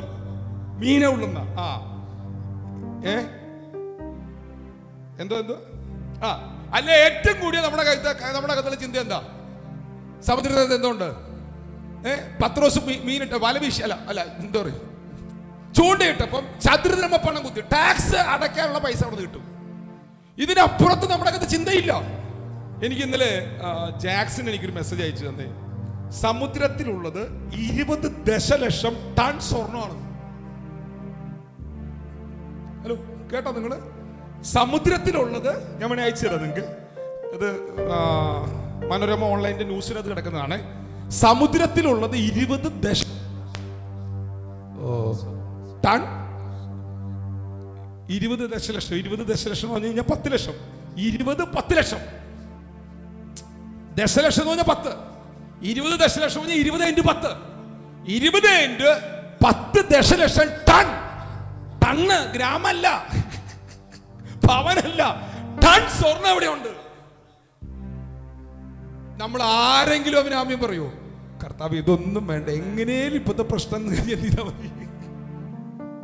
നമ്മൾ ദൈവിക പ്രൊവിഷനുകളെ മുഴുവൻ നമ്മുടെ മൈൻഡിനകത്തുള്ള മൈൻഡ് സെറ്റിനകത്ത് കൊണ്ടുവച്ചേക്കുക.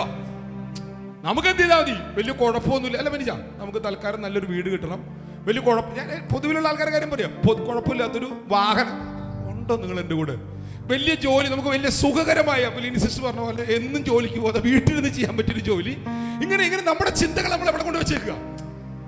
വലിയ പ്രശ്നമില്ലാതെ നമുക്ക് ജീവിക്കണം, നമുക്ക് ദൈവത്തെ ആരാധിക്കണം, ഒരു ഉണർവ് വേണ്ടി നാം പ്രാർത്ഥിക്കുന്നുണ്ട്.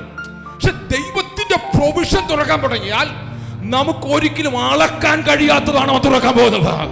അവന് രാമ്യം പറയാമെങ്കിൽ ഉറച്ചു പറഞ്ഞ കർത്താവിന് അവന്റെ തേജസ് തുറന്നാൽ ദൈവിക പ്രൊവിഷനുകൾ തുറക്കുകയാണ്. പറഞ്ഞില്ല, ദൈവം അസാധാരണമായ വഴികൾ തുറന്നിരിക്കും. ഇവിടെയാണ് ജ്ഞാനത്തിന്റെ ആത്മാവിന്റെ നമുക്ക് ആവശ്യമുള്ളത്. ജ്ഞാനത്തിന്റെ ആത്മാവ് ഒരു വ്യക്തിയുടെ വന്നാൽ ഇവിടെ നമ്മളെല്ലാം നമ്മൾ ജീവിക്കുന്നത് നമ്മുടെ മുമ്പിലുള്ളതിന്റെ പ്രോഫിറ്റ് കണ്ടുകൊണ്ടാണ് നമ്മളിവിടെ ജീവിക്കുന്നത്. നമ്മുടെ ജ്ഞാനത്തിന്റെ പ്രത്യേകത ഏതാ? നമ്മൾ സെലക്ട് ചെയ്യുന്ന മൊത്തം എന്ത് കണ്ടുകൊണ്ടാണ്? നമ്മുടെ പ്രോഫിറ്റ് കണ്ടുകൊണ്ടാണ്. എന്നാൽ ദൈവത്തിന്റെ ജ്ഞാനം ഒരുവന്റെ മേൽ വന്നാൽ അവൻ സെലക്ട് ചെയ്യുന്നത് പ്രോഫിറ്റ് കണ്ടുകൊണ്ടല്ല. ദൈവത്തിന്റെ ജ്ഞാനമുള്ള ഒരുവൻ അവൻ സെലക്ട് ചെയ്യുന്നത് ദൈവത്തിന്റെ വചനത്തിന്റെ അടിസ്ഥാനത്തിലായിരിക്കും. സത്യത്തിന്റെ അടിസ്ഥാനത്തിൽ അവൻ തെരഞ്ഞെടുക്കുമ്പോൾ അവന്റെ പ്രൊവിഷനുകൾ തുറന്നു വരാൻ തുടങ്ങും. ഒരു ആമേൻ ഉറച്ചു പറയാമെങ്കിൽ പറഞ്ഞ കർത്താവിന്, കർത്താവ് പ്രൊവിഷനുകൾ തുറക്കും. ആമേൻ പറ, ശക്തിയോടെ ആമേൻ പറ കർത്താവിന്. ഞാൻ ഈ ആമേൻ പറയാൻ കാരണം എന്താ അറിയാമോ? അതിലേക്ക് വരാം, ഞാൻ സഭയിലേക്ക് വരിക, പറഞ്ഞ വിഷയത്തിലേക്ക് വരുന്നേ ഉള്ളൂ. ഞാൻ നിങ്ങൾ എന്റെ കൂടെ ഉണ്ടോ? അപ്പൊ വിളിച്ചു പോയി നീതീകരിച്ചു. നീതീകരിക്കപ്പെട്ടവന്റെ അടുത്ത സ്റ്റേജാണ് എന്ത്? തേജസ്കരണം. കഴിഞ്ഞ ദിവസം ഞാൻ ഞങ്ങള് സമയമെടുത്ത് പ്രാർത്ഥിച്ചിരിക്കുകയാണ് ദീപകന്റെ വീട്ടില്. അപ്പം ഒരു വലിയ വെളിച്ചം നീതിന്റെ മേൽ ഇറങ്ങി സംഭവിക്കും. അപ്പൊ അത് കാരണം ലോർഡ് സപ്പർ എടുത്ത് ദൈവനീതിയെ കുറിച്ചുള്ള ഭാഗം പഠിപ്പിച്ച് ഒരുമിച്ച് ആത്മാവിൽ ആരാധിക്കുക. ആ സമയത്ത് ദൈവത്തിന്റെ സാന്നിധ്യം ഇറങ്ങി വരാൻ പറയും. സാന്നിധ്യം നമ്മൾ അനുഭവിക്കുന്ന ഒരു ലോ ലെവലല്ല, ആഴമായി പിടിച്ചു നിൽക്കാൻ കഴിയാതെ വണ്ണം, നിൽക്കാൻ കഴിയാതെ വണ്ണം വെളിച്ചം കണ്ണുകൊണ്ട് കാണത്തക്കോണം ഇറങ്ങി തെറിച്ചു പോകുന്ന അനുഭവം. ജോസഫ് ഉണ്ടായിരുന്നു. അപ്പൊ സാക്ഷി പറഞ്ഞു. സോറി, ഞാൻ ഓർത്തില്ല, ഓർത്തില്ല. ഓക്കെ, അപ്പം തേജസ്കരണം നടന്നാൽ, അപ്പം വിളിച്ചു, നീതീകരിച്ചു, മിണ്ടുന്നേ, വിളിച്ചു, നീതീകരിച്ചു. വിളിച്ചാലും കൊള്ളാം, നീതീകരിച്ചാലും കൊള്ളാം, തേജസ്കരിച്ചാലും കൊള്ളാം. 2 മണി വരെ ഹാളുണ്ട്. നമുക്ക് മുമ്പ് ശ്രദ്ധിക്കുക. ഞാൻ നിങ്ങളൊന്ന് ചിരിക്കാൻ വേണ്ടി പറഞ്ഞതാ. നിങ്ങൾ മുഖമല്ലാതെ ഇങ്ങനെ സംഭ്രമത്തിലിരിക്കുന്നു. ഞാൻ വേഗം നിർത്തും. വിളിച്ചു, നീതീകരിച്ചവരെ. തേജസ്കരിക്കപ്പെട്ട യാക്കോബിൽ നിന്ന് ജനിച്ച തലമുറയാണ് യോസഫ്. അവനെ കുറിച്ച് ബൈബിൾ പറയുന്നത് അവൻ ദൈവാത്മാവുള്ള മനുഷ്യനാണ്. അവന്റെ, ഞാൻ കഴിഞ്ഞ ദിവസം മക്കളെ നിങ്ങൾ പറഞ്ഞിരുന്നു, അബ്രഹാം ദൈവത്തെ അറിഞ്ഞത് വിഗ്രഹാരാമന്റെ നടിയിൽ വെച്ച. അബ്രഹാം അറിഞ്ഞതുപോലെയല്ല ഇസഹാക്ക് അറിഞ്ഞത്. ഇസഹാക്ക് യാഗപീഠത്തിന്മേൽ കിടന്നാണ് ദൈവശബ്ദം കേട്ടത്. ഇസഹാക്കിന്റെ തലമുറയായ യാക്കോബിലേക്ക് വന്നപ്പോൾ യാക്കോബ് യാഗപീഠത്തിന്മേൽ കിടന്നല്ലവൻ ദൈവശബ്ദം കേട്ടത്. അവൻ നിരാശയോടെ ലൂസിൽ കിടന്നുറങ്ങുമ്പോൾ സ്വപ്നത്തിലൂടെ ദൈവത്തോട് സംസാരിക്കുക. നിങ്ങൾ എന്റെ കൂടെ ഉണ്ടോ? അപ്പൊ ഒരു തലമുറ കേട്ടതുപോലെ അല്ല, അറിഞ്ഞതുപോലെ അല്ല അടുത്ത തലമുറ അറിയുന്നത്. ഇനി യോസഫ് യാക്കോബ് ദൈവത്തെ അറിഞ്ഞത് ലൂസിൽ വെച്ചും പെനിയേലിൽ വെച്ചുമാണെങ്കിൽ, യോസഫ് ദൈവത്തെ അറിഞ്ഞത് അപ്പന്റെ വീട്ടിൽ വെച്ചാണ്. നിങ്ങൾ എന്റെ കൂടെ ഉണ്ടോ? യാക്കോബ് സ്വപ്നം കണ്ടത് ലൂസിൽ വെച്ചാണ്. എല്ലാം നഷ്ടപ്പെട്ടപ്പോഴാണ്, വേദന്റെ മടുവിലാണ്. എന്നാൽ യോസഫ് പറയും, ഞാൻ ദൈവത്തിൽ നിന്നുള്ള സന്ദേശം കേട്ടത് നഷ്ടപ്പെട്ടപ്പോഴല്ല, എല്ലാം ഉള്ളപ്പോൾ ഞാൻ അവന്റെ ശബ്ദം കേൾക്കുകയാണ്. എല്ലാം ഉള്ളപ്പോൾ അപ്പന്റെ വീട്ടിൽ ഒന്നിനും മുട്ടില്ലാതെ, ഒന്നിനും കുറവില്ലാതെ ജീവിക്കുമ്പോൾ അതിന്റെ മടുവിലും എന്റെ അപ്പൻ എന്നോട് സംസാരിക്കുകയാണ്. കാരണം ഞാൻ വിളിക്കപ്പെട്ട അബ്രഹാമിന്റെയും നീതീകരിക്കപ്പെട്ട ഇസ്ഹാക്കിന്റെയും തേജസ്കരിക്കപ്പെട്ട യാക്കോബിന്റെയും മകനാണ്. ഒരാമേൻ ഒന്ന് കരമുയർത്തി ശക്തിയോടെ പറഞ്ഞ കർത്താവിന്. ഈ റിലം തുറന്നു വരും, ഇത് തുറന്നു വരും. ഭാഷ ഇത് അങ്ങനെ തുറന്നു വരും. അബ്രഹാമിന്റെയും ഇസ്ഹാക്കിന്റെയും യാക്കോബിന്റെയും ദൈവം, അവൻ വിളിക്കപ്പെട്ടവരുടെ ദൈവമാണ്, നീതീകരിക്കപ്പെട്ടവരുടെ ദൈവമാണ്, തേജസ്കരിക്കപ്പെട്ടവരുടെ ദൈവമാണ്. അതിൽ നിന്ന് ബൈ പ്രൊഡക്റ്റായി വെളിപ്പെടുന്നതാണ് യോസഫ്. അവൻ ദൈവാത്മാവുള്ളവനായിരുന്നു. ഇനി നിങ്ങൾ വെളിപ്പാടിലേക്ക് വന്നേ. പത്മോസ് ദ്വീപിനകത്ത് അടയ്ക്കപ്പെട്ട് കിടക്കുന്ന, മരണം കാത്തു കിടക്കുന്ന, മരണമല്ലാതെ മറ്റൊന്ന് ചിന്തിക്കാൻ കഴിയാതെ കിടക്കുന്ന യോഹന്നാന്റെ അടുക്കിലേക്ക് യഹോവയാം ദൈവം, അല്ല യേശു ക്രിസ്തു ഇറങ്ങി വരുന്നു. ആത്മാവിനകത്തേക്ക് അവനെ കൊണ്ടുപോകുന്നു, സ്വർഗത്തിലേക്ക് കൊണ്ടുപോകുന്നു. 7 ആത്മാക്കളെയും സ്വർഗത്തിലുള്ള, ഞാൻ ആ പദം ഇന്നലെ കഴിഞ്ഞ ആഴ്ച പറഞ്ഞില്ല, സിംഹകുഞ്ഞാടിന്, അങ്ങനെ പറയാൻ, കുഞ്ഞാട് സിംഹം എന്ന് പറയുന്നതിനൊക്കെ സിംഹകുഞ്ഞാട്, കുഞ്ഞാടും സിംഹവുമായി അവനെ കാണിച്ചു കൊടുക്കുന്നു. 7 ആത്മാക്കളെ കാണിച്ചു കൊടുക്കുന്നു. എന്നിട്ട് പറയുകയാണ്, അവർ ഭൂമിയിൽ വാഴുകയാണ്. ഒന്ന് പറഞ്ഞേ, അവർ ഭൂമിയിൽ. ദൈവാത്മാവ്, 7 കണ്ണുള്ള 7 ദൈവാത്മാക്കൾ ഭൂമിയിലേക്ക് ശക്തിയോടെ വ്യാപരിച്ചു നിൽക്കുക. ഇത് നോക്ക്, ഇത് 7 നിങ്ങളുടെ അകത്തിപ്പോണ്ട്. 7 ആത്മാക്കൾ എന്ന് മനസ്സിലാക്കാൻ പറഞ്ഞ 7 പേരല്ലാതെ, 7 ആൾക്കാരല്ലാതെ. ശ്രമിക്കൂ, അതിന്റെ ഒരു റൂട്ട് കൂടെ പറഞ്ഞ് നമുക്ക് പ്രാർത്ഥിക്കാം. ഇവിടെ നിങ്ങൾ ഇത് മനസ്സിലാക്കിയാൽ, നിങ്ങൾ രക്ഷിക്കപ്പെട്ടപ്പോൾ നിങ്ങൾ സുവിശേഷം കേട്ട് രക്ഷിക്കപ്പെട്ടു. യേശുക്രിസ്തുവിന്റെ ശിഷ്യന്മാരെ കർത്താവ് ഒരു രാത്രി മുഴുവൻ പ്രാർത്ഥിച്ചിട്ട് അപ്പോസ്തലന്മാരായി വിളിച്ചു. ഉണ്ടല്ലോ അല്ലേ? ഓക്കെ. വിളിച്ചിട്ട് അവരെ സ്വർഗരാജ്യം സംബന്ധിച്ച മർമ്മങ്ങൾ പഠിപ്പിക്കാൻ തുടങ്ങി. എന്ത് പഠിപ്പിക്കാൻ തുടങ്ങി? സ്വർഗരാജ്യം സംബന്ധിച്ചുള്ള എത്രത്തോളം മർമ്മങ്ങൾ പഠിക്കുന്നുവോ അത്രത്തോളം പ്രശ്നങ്ങളുടെ നടുവിലൂടെ അവരെ നടത്താൻ തുടങ്ങി. സ്തോത്രം. വലിയ പ്രശ്നമൊന്നും അനുഭവിക്കാതെ സ്വർഗത്തിൽ പോയാൽ മതിയെങ്കിൽ വലിയ മർമ്മമൊന്നും പഠിക്കണ്ട. രക്ഷിക്കപ്പെടുക, സ്നാനപ്പെടുക, ഞായറാഴ്ച സഭായോഗം. ഇപ്പം നമ്മുടെ തൃശ്ശൂരിൻ്റെ ഭാഷ പറയാം, 8 മണിക്കാണെങ്കിൽ നിങ്ങളൊരു 9 മണിക്ക് ചെല്ലുക. അവിടെ 10:45 കഴിഞ്ഞാൽ ഒരു 10:55 നിങ്ങൾ അവിടെ നിന്ന് പോവുക. വലിയ പാപമൊന്നും ചെയ്യാതെ ജീവിച്ചാൽ എവിടെ പോവാം? സ്വർഗത്തിൽ പോകുന്നതല്ല ക്രിസ്തീയ ജീവിതം. സ്വർഗം നിങ്ങളുടെ അപ്പന്റെ വീടാണ്.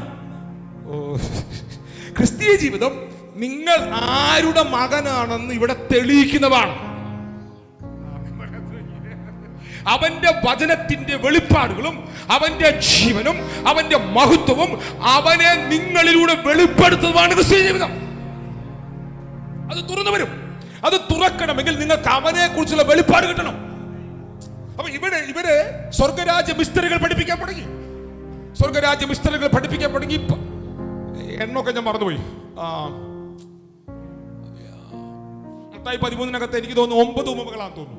ഉപമകൾ എണ്ണ എനിക്ക് ഓർമ്മയില്ല. ഓർമ്മയുണ്ടോ? ഉപമ എത്രയാന്ന്? എന്തുവാ? മത്തായി 13 എത്ര ഉപമയാന്ന് ആർക്കെങ്കിലും അറിയോ?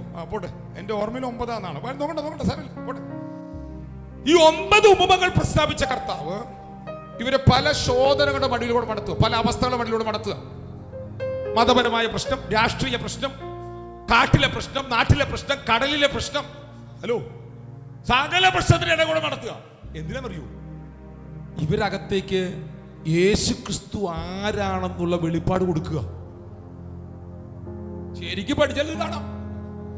ശരിക്കും ബൈബിൾ 13-ാം അധ്യായം മുതൽ 16-ാം അധ്യായം വരെ, 16-ാം അധ്യായത്തിൽ ഫിലിപ്പിന്റെ കൈസരിൽ വെച്ച കർത്താവ് ചോദിച്ചു, നിങ്ങൾ എന്നെ കുറിച്ച് ആരെന്ന് പറയുന്നു? ഉടമ്പന്നെ പത്രോച്ചൻ പറഞ്ഞു, നീ പറ ജീവനുള്ള, നിങ്ങൾ മിണ്ടുന്ന, നീ ജീവനുള്ള ദൈവത്തിന്റെ പുത്രനായ ക്രിസ്തുവാണ്. യേശു ക്രിസ്തു ആരാണെന്ന് പറയത്തക്ക നിലവാരത്തിൽ പത്രോസിന്റെ അകത്തേക്ക് പിതാവാൻ ദൈവം വെളിപ്പാട് കൊടുത്തു. യേശു പഠിപ്പിച്ചതല്ല.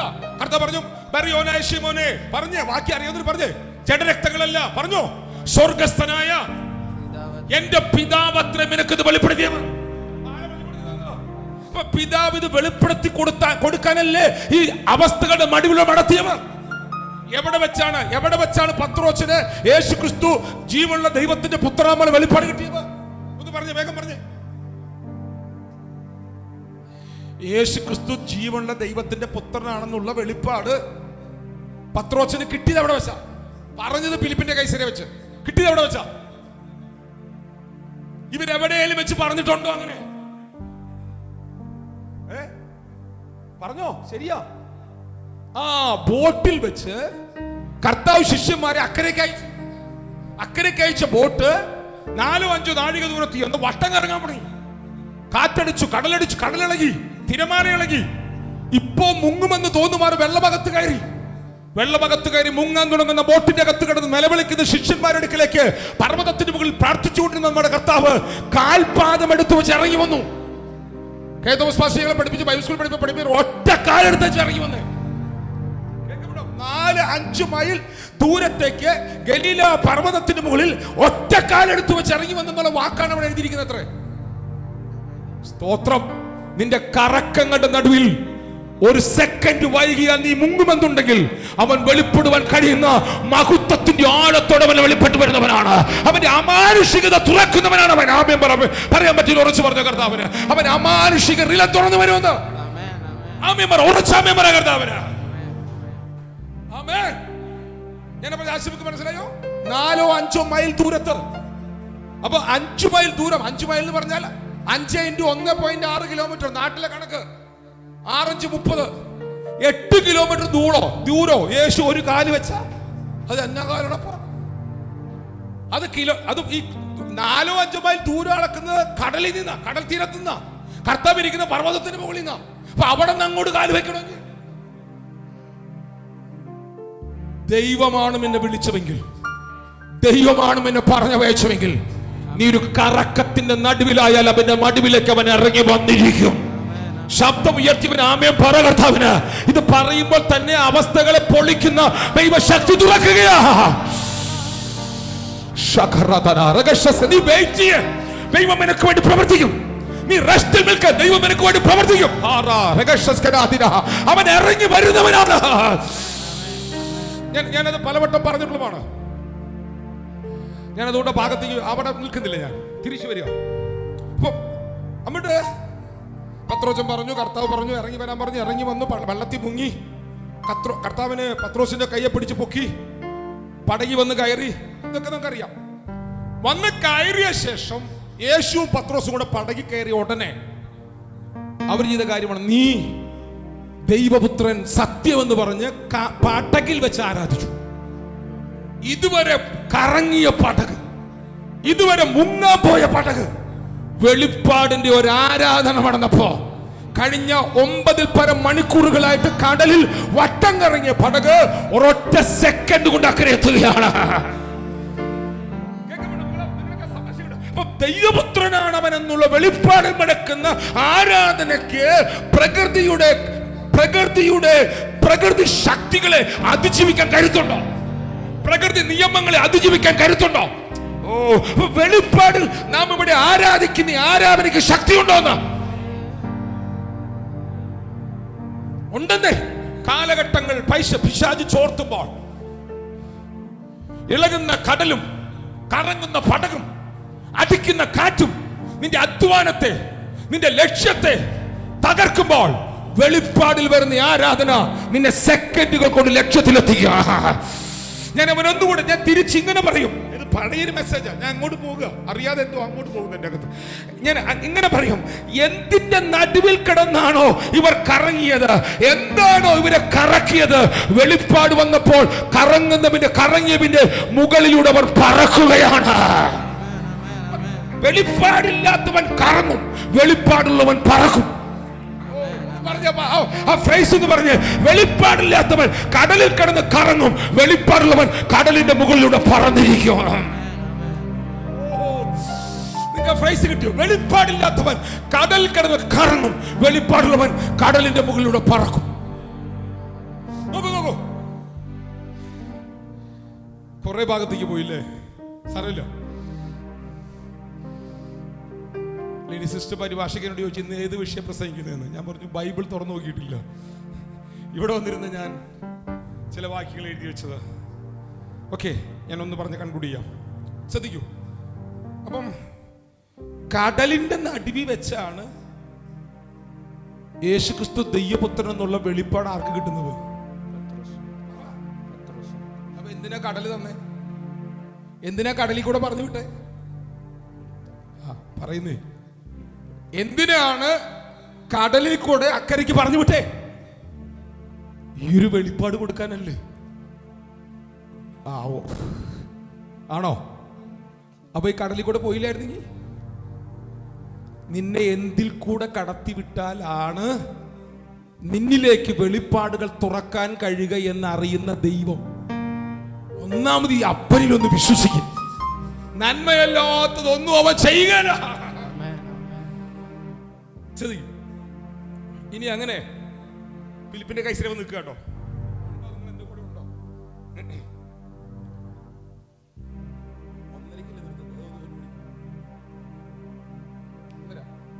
സമയം പറഞ്ഞ കറക്റ്റ് 1 മണി കഴിഞ്ഞപ്പോൾ 1 മണിക്ക് എടുത്തു. ഞാൻ 1 മണി വരെ പ്രസംഗിച്ചിട്ട് 15 മിനിറ്റ് കത്തണം ഷടം. ഓക്കെ, ഇത് ഞാനൊരു കണ്ടന്റിലേക്ക് വന്നില്ല. നോക്ക്, എന്നിട്ട് ഇനി ശ്രദ്ധിക്കണേ. എന്നിട്ട് അപ്പോൾ കർത്താവ് പിതാവ് പത്രോസിന് വെളിപ്പാട് കൊടുത്തു.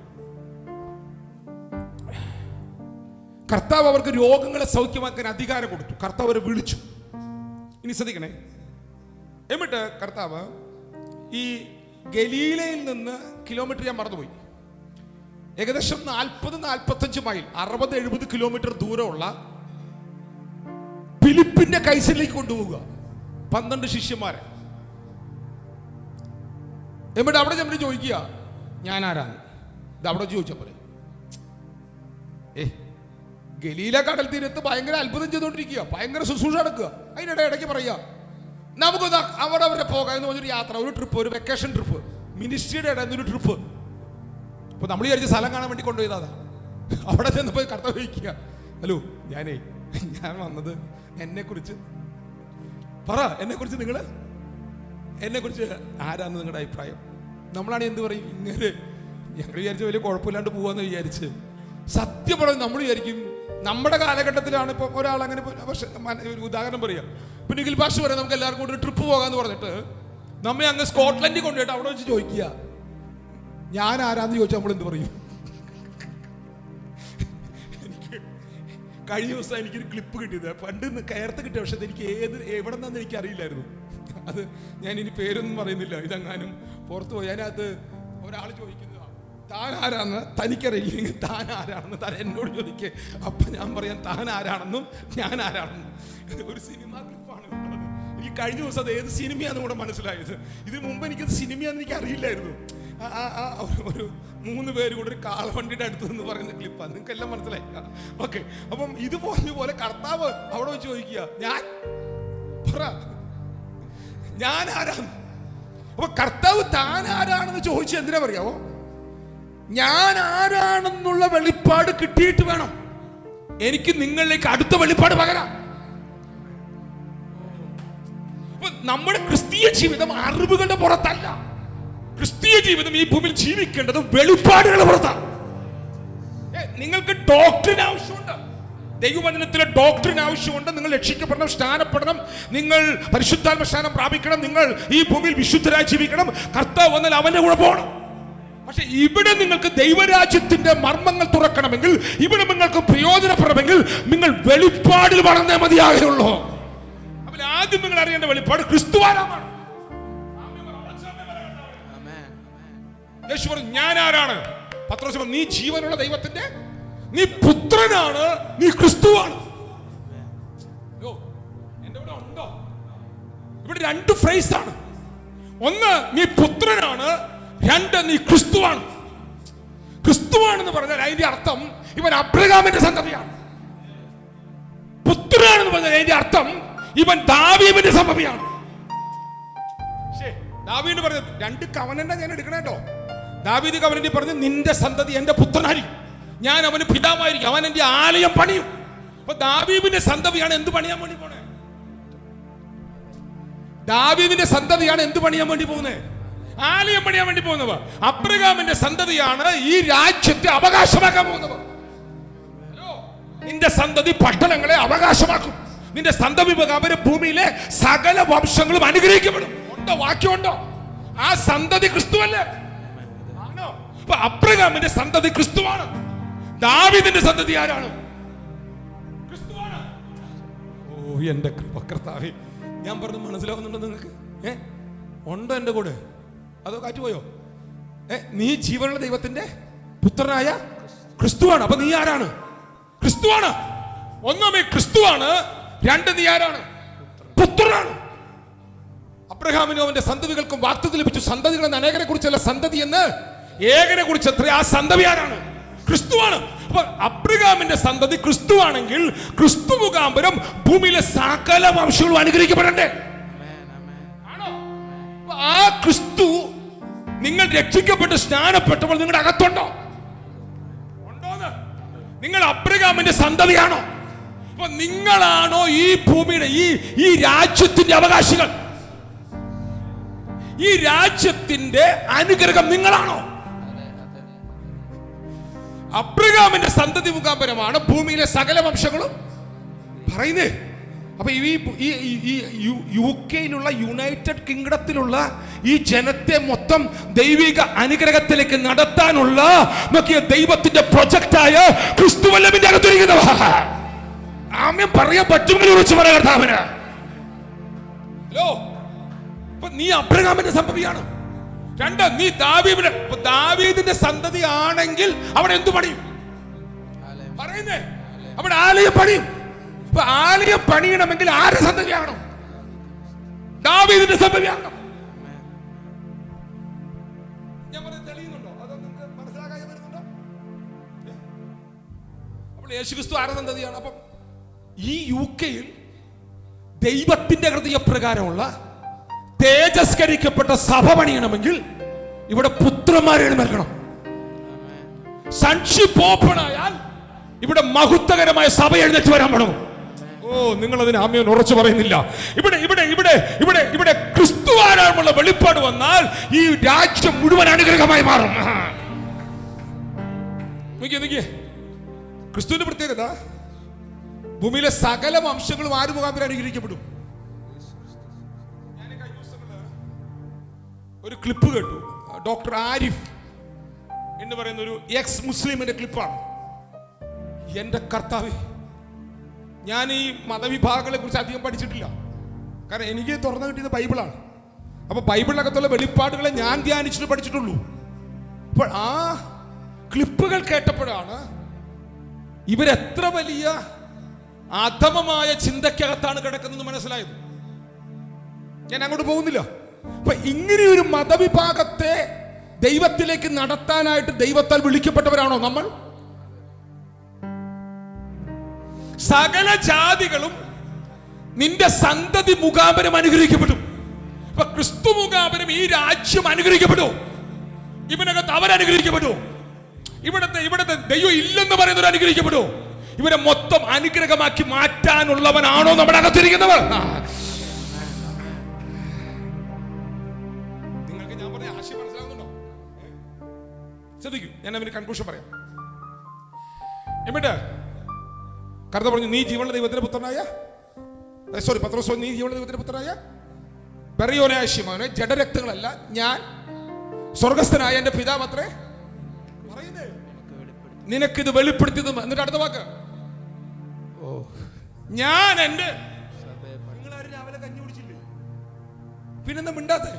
പറ, ഞാൻ എന്റെ, കുറച്ച് പറ, ഞാൻ എന്റെ. അപ്പൊ ആദ്യമായിട്ട് കർത്താവ് സഭയെ കുറിച്ച് പറയുക. ക്രിസ്തു ആരാണെന്നുള്ള വെളിപ്പാട് വന്നാൽ തൊട്ടുപുറകിൽ കർത്താവിന് പറയാനുള്ളത് അവന്റെ സഭയുടെ വെളിപ്പാടാണ്. ഞാൻ എന്റെ, കുറച്ച് പറ, ഞാൻ എന്റെ സഭയെ പണി. ഈ പാതാള ഗോപുരങ്ങൾ അവന്, അവിടെ എഴുതിയിരിക്കുന്നത് നരക കവാടങ്ങൾ അവന് ജയിക്കയില്ലെന്നാ. ഉറക്കം വരുന്നുണ്ടോ? ചെറുതായിട്ട്. ഞാൻ പറഞ്ഞ അവസാനിപ്പിക്കും.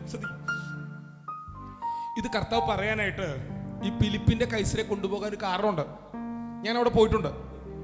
ഈ ഇസ്രായേലിന്റെ ഏറ്റവും വടക്കേ അറ്റത്ത് പർവ്വതനിരകളുടെ മുകളിലാണ് ഈ ഫിലിപ്പിന്റെ കൈസരിയ. അവിടെ മുഴുവൻ വലിയ പാറക്കെട്ടുകളാണ്. അവിടെ പാൻ ദൈവങ്ങളുടെ ബലിപീഠങ്ങളുണ്ട്. ഈ ബലിപീഠങ്ങളിൽ മ്ലേച്ഛകരമായ യാഗങ്ങൾ അർപ്പിക്കും. മ്ലേച്ഛകരമായ പ്രവർത്തികൾ അവിടെ ചെയ്യിപ്പിച്ച്, അവിടെ യാഗങ്ങൾ അർപ്പിച്ച് മ്ലേച്ഛതകളിലൂടെ പാൻ ദൈവങ്ങളെ പ്രസാദിപ്പിക്കുകയാണ്. നിങ്ങൾ എന്നോട് ഉണ്ടോ? ഞാൻ പുറത്ത് ഞാൻ വിശദീകരിച്ച് പറയുന്നില്ല. ഒറ്റവാക്ക് നിങ്ങൾക്കത് ഗണിക്കാൻ പറ്റും. മനുഷ്യൻ മൃഗത്തോട് വരെ മ്ലേച്ഛത ചെയ്യുന്ന മ്ലേച്ഛതകൾ ചെയ്ത് പാൻ ദൈവങ്ങളെ പ്രസാദിപ്പിച്ച് നോക്കിയേ, സസ്യവൃക്ഷലതാദികൾക്ക് അവരെ കൃഷിക്ക് മഴ കിട്ടേണ്ടവന്, വെള്ളം കിട്ടേണ്ടവന്, അനുഗ്രഹം ഉണ്ടാകേണ്ടവന് പാൻ ദൈവങ്ങളെ പ്രസാദിപ്പിച്ചുകൊണ്ട് നിൽക്കുന്ന നോക്കിയേ ബലിപീഠങ്ങളുള്ള ഫിലിപ്പിന്റെ കൈസരിയ. ശ്രദ്ധിക്കണം, അവിടെ ഒരു വലിയ ഗർത്തമുണ്ട്. ഒരു വലിയ ഗർത്തം കാണാം, ഞങ്ങളെ കാണിച്ചു. അത് ആ ഗർത്തത്തിലൂടെ പാൻ ദൈവങ്ങൾ ശൈത്യകാലത്ത് അകത്തേക്ക് പോകും. ശൈത്യകാലം കഴിയുമ്പോൾ പാൻ ദൈവങ്ങൾ പുറത്തു വരും. പാൻ ദൈവങ്ങൾ പുറത്തു വരുമ്പോൾ പാൻ ദൈവങ്ങൾ ഈ രാജ്യത്തെ അനുഗ്രഹിക്കേണ്ടതിന്, പാൻ ദൈവങ്ങളെ പ്രസാദിപ്പിക്കുവാൻ ബലിപീഠങ്ങൾ വെച്ചുകൊണ്ട് ബലിപീഠങ്ങളിൽ ആരാധന നടത്തുന്ന നോക്കിയേ ഫിലിപ്പിന്റെ കൈസരി വെച്ച് കർത്താവ് പറയുകയാണ്, പാതാള ഗോപുരങ്ങളല്ല ഇനി രാജ്യങ്ങളെ നിയന്ത്രിക്കാൻ പോകുന്നവ. ഈ ദൈവങ്ങളല്ല ഇവിടുത്തെ കൃഷിയെ നിയന്ത്രിക്കാൻ വേണ്ടി പോകുന്നവ. ഈ ദൈവങ്ങളല്ല ഇവിടുത്തെ പ്രകൃതിയെ നിയന്ത്രിക്കാൻ വേണ്ടി പോകുന്നവ. ഇവിടുത്തെ മ്ലേച്ഛതകളോ ഇവിടുത്തെ യാഗങ്ങളോ ഒന്നുമല്ല. ഞാൻ എന്റെ സഭയെ പണിയ. പാതാള ഗോപുരങ്ങൾക്ക് സഭയെ ജയിക്കാൻ കഴിയുകയില്ല. കരുത്തോടാമേ പറയാമെങ്കിൽ പറ കർത്താവിന്. കർത്താവിന്റെ സഭ ഇതിനെ ജയിക്കുന്നതാണ്. ഈ രാജ്യത്ത് എന്ത് നടക്കണമെന്ന് തീരുമാനിക്കുന്നവർ അവന്റെ സഭയാണ്. സഭയായാൽ രാജ്യം തിരിയും. സഭയായാൽ രാജ്യം തിരിയും. ഇവിടെ നിങ്ങൾ ശ്രമിക്കൂ.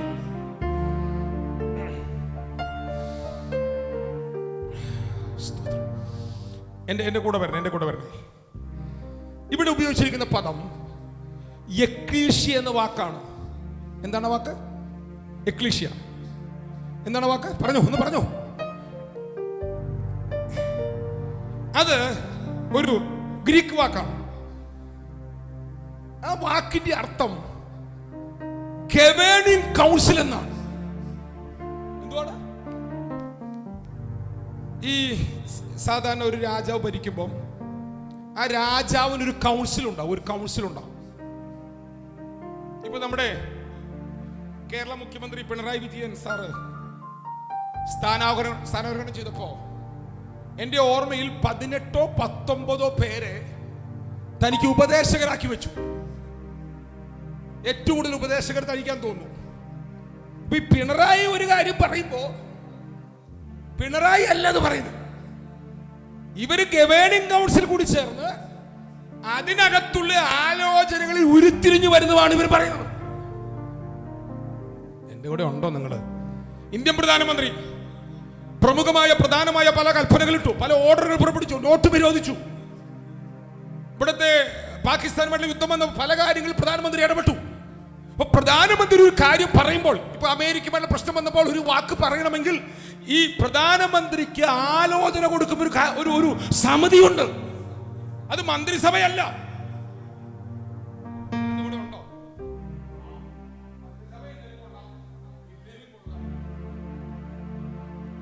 അപ്പൊ ആ ഗവേണിംഗ് കൗൺസിലിനെയാണ് എക്ലീഷ്യ എന്ന് പറയുന്നത്. കർത്താവ് പറയ, ഞാൻ എന്റെ എക്ലീഷ്യയെ പണിയും. അപ്പൊ നമ്മൾ ആരാണ്?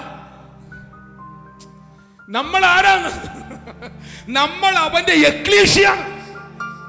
അപ്പൊ എന്റെ ചോദ്യം, പിണറായി ഇപ്പൊ ഒരു ഓർഡർ ഇട്ടില്ലേ? ഇട്ടോ? പിണറായി വിജയൻ ഒരു ഓർഡർ ഇടുമ്പോൾ ആ ഓർഡർ പിണറായി വിജയൻ ഇട്ടതാണോ ഇവിടുത്തെ ഉപദേശകർ പറഞ്ഞു കൊടുത്തതാണോ? അപ്പൊ ഇപ്പോ കേരളത്തിലെ കാര്യം തീരുമാനിക്കുന്ന ആരാ? പറ. ഈ കൗൺസിലാണ് കാര്യം തീരുമാനിക്കുന്നത്. നിങ്ങൾ വിചാരിക്കുന്നുണ്ടോ നമ്മുടെ പ്രധാനമന്ത്രി നരേന്ദ്രമോദിക്ക് അതിനുവേണ്ടി കൂട്ടത്തെ വെച്ചിട്ടുണ്ട്. അവര് പറഞ്ഞു, സാറേ ഇന്ന സ്ഥലത്തുണ്ട്, ഇട്ടോ, അവിടെ അടിച്ചാൽ അടിമണുക. അപ്പൊ ഓർഡർ കാര്യം തീരുമാനിച്ചതാരാ? കാര്യം തീരുമാനിച്ചത് ഉപദേശകന്മാർ. കാര്യം ഓർഡിട്ടതാരാ? അതാ കരുത പറഞ്ഞത്, നിങ്ങൾ ഭൂമിയിൽ കെട്ടിയാൽ സ്വർഗത്തിൽ കെട്ടപ്പെട്ടിരിക്കും. നിങ്ങൾ ഭൂമിയിൽ അടിച്ചാൽ, നിങ്ങൾക്കിത് മനസ്സിലാകുന്നെങ്കിൽ ആമേൻ പറയാൻ കർത്താവിന്. നിങ്ങൾ ഭൂമിയിൽ അടിച്ചാൽ സ്വർഗത്തിൽ അടിഞ്ഞിരിക്കും. ഭാഷ ആമേൻ പറഞ്ഞു. എന്താ ആമേൻ? ആമേൻ എന്ന് പറഞ്ഞ ഒരു കോടതി ഭാഷയാണ്. നമ്മളൊരു ബില്ല് കൊണ്ടിരുമ്പോൾ ആമേൻ പറഞ്ഞത് പാസ്സാക്കി വിടുക. ദൈവാത്മാവ് എന്റെ കറക്കത്തെ പറക്കലാക്കുമെന്ന് പറയുമ്പോൾ ആമേൻ പറഞ്ഞാൽ ഞാൻ അവനെ പാസ്സാക്കുകയാണ്. ഒരു ഓർഡർ കൈമാറുകയാണ്. ഓ എന്റെ കർത്താവേ. അപ്പൊ നമ്മൾ ആരാണ്? ഞാൻ എന്റെ പറയുന്നേ, ഞാൻ എന്റെ. അപ്പൊ ഇപ്പൊ ഇവിടെ എന്ത് നടക്കണം? ഇവിടെ നടക്കേണ്ട കാര്യങ്ങൾ തീരുമാനിക്കുന്നത് നമ്മളാണോ കർത്താവാണോ?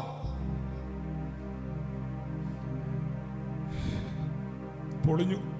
ഇതങ്ങാനും ഈ ഒരു ചെറിയ ക്ലിപ്പ് മാത്രം കിട്ടിയാൽ സജിയെ പോലെ ദുരുപദേശകൻ ലോകത്ത് വേറെ ആരുമില്ല. കാരണം സജി എന്ത് പറഞ്ഞു? ഭൂമിയിൽ എന്ത് നടക്കണം തീരുമാനിക്കേണ്ടത് സജി എന്ന് പറഞ്ഞു. അപ്പൊ ആ ഒരു ക്ലിപ്പ് കിട്ടിയ എന്ത് പറയും? പറ ഡേവിഡ്. ഇതാണ് ഈ അരമുറിക്കാരുടെ കുഴപ്പം.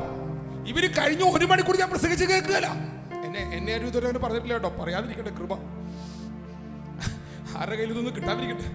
കാരണം ഇവരിത് മുറിച്ചു വിടും. എപ്പോഴാണെന്നറിയോ? കർത്താവ് സഭയെ അങ്ങ് വളർത്തും. അപ്പൊ എന്തെങ്കിലും പിടിക്കണ്ടേ? അവര് പിടിച്ചോട്ടെ. പിടിച്ചാലും പിടിച്ചില്ല, ഞാൻ പറഞ്ഞ കാര്യം കറക്റ്റാണ്. ഈ പട്ടണത്തിൽ എന്ത് നടക്കണമെന്ന് തീരുമാനിക്കുന്നത് അവന്റെ സഭയാണ്. അപ്പൊ ഇവിടെ നിങ്ങളുടെ വെളിപ്പാടുകൾ വർദ്ധിക്കണം. നിങ്ങൾ ഏതോ അവസ്ഥകളുടെ മടിയിലൂടെ നടന്നപ്പോൾ നിങ്ങൾക്ക് രോഗം വന്നു, പ്രശ്നം വന്നു, ജോലി പ്രശ്നം വന്നു, സാമ്പത്തിക പ്രശ്നം വന്നു, കടഭാരം വന്നു, വാഹനത്തിന്റെ പ്രശ്നം, വീടിന്റെ പ്രശ്നം, ജോലിയുടെ പ്രശ്നം, PR-ന്റെ പ്രശ്നം, ലൈസൻസ് പ്രശ്നം, പ്രശ്നങ്ങൾ വന്നപ്പോൾ നിങ്ങൾ അവനിലേക്ക് തിരിഞ്ഞു. നിങ്ങൾ അവനിലേക്ക് തിരിഞ്ഞ് മടക്കും തോറും നിങ്ങളുടെ അകത്ത് വെളിപ്പാട് വർദ്ധിക്കും. വെളിപ്പാടുകൾ വർദ്ധിക്കും തോറും നിങ്ങളുടെ അകത്ത് നിങ്ങൾ പൗരന്മാരാണ്, സ്വർഗരാജ്യത്തിന്റെ പൗരന്മാരാണെന്നുള്ള വെളിപ്പാട് വന്നാൽ നിങ്ങൾ പൗരത്വത്തിന്റെ അവകാശത്തോടെ ജീവിക്കാൻ തുടങ്ങുമോ? നിങ്ങളുടെ മേൽ പ്രൊവിഷൻ തുറക്കാനുള്ള സൂത്രം ഞാൻ പറയുന്നത്, നിങ്ങൾ ഹെവന്റെ സിറ്റിസൺഷിപ്പ് ആണെന്നുള്ള വെളിപ്പാടിലേക്ക് വരിക. നിങ്ങൾ പൗരത്വം ഉള്ളവരാണ്. നമ്മുടെ പൗരത്വം പറഞ്ഞു, നമ്മുടെ പൗരത്വം, ഈ പൗരത്വത്തിന് ഒരു കുഴപ്പമുണ്ട്. ഈ പൗരത്വം ശരിക്കകത്ത് കയറിയില്ലേ, ശരിക്കകത്ത് കയറിയില്ലെങ്കിൽ ചില ആൾക്കാർ ചെയ്യുന്നത്, ഞാൻ സ്വർഗീയ പൗരനാണ് അതുകൊണ്ട് ഇനി എവിടെ പോകണം, സ്വർഗീയ പൗരനായതുകൊണ്ട് ഇനി എവിടെ പോകണം, ഇവിടെ ജീവിക്കണ്ട, എന്നാ പിന്നെ സ്ഥാനപ്പെട്ടതിനെ കർത്താവിനെ കൊണ്ടുപോയാൽ പോരായിരുന്നു. പൗരത്വത്തിന്റെ ഒരു ഹയർ റെവലേഷന്റെ അകത്ത് കയറണം. നീ സ്വർഗീയ പൗരനാണെങ്കിൽ നീ ലോകത്തെവിടെ ജീവിച്ചാലും ആ പൗരത്വത്തിന്റെ അവകാശം എന്റെ മേൽ തുറന്നു വരും. എനിക്കറിയില്ല ഇതിനെ എങ്ങനെയാ പറഞ്ഞു വരിക. നമ്മൾ ആരാ പറഞ്ഞേ, ഈ കൊറോണ വന്നപ്പം, ഞാനിത് തൃശ്ശൂർ പ്രസംഗിച്ചുള്ള പ്രസംഗമാണ് കേട്ടോ. കൊറോണ വന്നപ്പോൾ കേരളത്തിലെ മലയാളികളായവർക്കൊക്കെ ഒരു കൃപ ലഭിച്ചു. എല്ലാവർക്കും നമ്മുടെ മുഖ്യമന്ത്രി സാർ, കേരള മന്ത്രിസഭ നമുക്ക് റേഷനരി 5 കിലോ കൂടുതൽ തന്നു, 5-10 കിലോ തന്നു. പിന്നെ എന്താ പയറും പരിപ്പൊക്കെ കൂടെ തന്നു. മലയാളികൾക്കെല്ലാം പയറും പരിപ്പും റേഷനരിയും കിട്ടി. എന്നാൽ അമേരിക്കക്കാർക്ക് ഓരോരുത്തരുടെ അക്കൗണ്ടിലേക്ക് 1.5 ലക്ഷം രൂപ വന്നു. 1.5 എന്നോട് പറഞ്ഞതാ, ജാക്സന്റെ കൂട്ടുകാരൻ പറഞ്ഞതാ, 1.5 ലക്ഷം രൂപയാണ് ഗവൺമെന്റ് കൊറോണ വന്നപ്പോൾ കൊറോണ സീസണിൽ ഒരു വ്യക്തിയുടെ അക്കൗണ്ടിലേക്ക് ഇട്ട് കൊടുത്തത്. 1 മാസമാണോ എല്ലാ മാസമാണെന്ന് എനിക്കറിയില്ല, എന്തായാലും 1 മാസം വന്നിട്ടുണ്ട്. ഇപ്പൊ പൗരത്വം മഹത്വകരമായ രാജ്യത്തിൻ്റെതാണെങ്കിൽ നിന്റെ ജീവിതത്തിലെ ആവശ്യങ്ങൾ മുഴുവനായി സന്ധിക്കപ്പെടുവോ? നമ്മൾ സ്വർഗീയ പൗരന്മാരാണോ? സ്വർഗീയ പൗരന്മാരാണ്. നമ്മുടെ പൗരത്വം സ്വർഗത്തിലാണ്. അതുകൊണ്ടാണ് കർത്താവ് പറഞ്ഞത്, പത്രോസേ, സ്വർഗരാജ്യത്തിന്റെ താക്കോൽ ഞാൻ നിനക്ക് തരികയാണ്. ഞാനൊരു 10 കൂട്ടം കാര്യങ്ങൾ പറയാൻ വേണ്ടി വന്നു, പക്ഷെ ഞാൻ 2-3 പറഞ്ഞ് നിർത്തുന്നു. അപ്പൊ നമ്മൾ ആരാണ്? അവിടെ പറഞ്ഞ അവസാനിപ്പിക്കുക. നമ്മൾ ആരാണ് പറഞ്ഞേ? നമ്മൾ സ്വർഗീയ പൗരന്മാരാണ്. സ്വർഗീയ പൗരന്മാരാണെന്നുള്ള വെളിപ്പാട് വന്നാൽ, പൗരന്മാരാണെന്ന് മാത്രമല്ല, നമ്മൾ അവന്റെ കൗൺസിലാണ്. കൗൺസിൽ എന്ന് പറഞ്ഞാൽ അർത്ഥം എന്താ? നമ്മളാണ് അംബാസിഡർമാർ. ഈ അംബാസിഡർ പ്രത്യേകത, നമ്മുടെ ഇവിടുത്തെ UK-യുടെ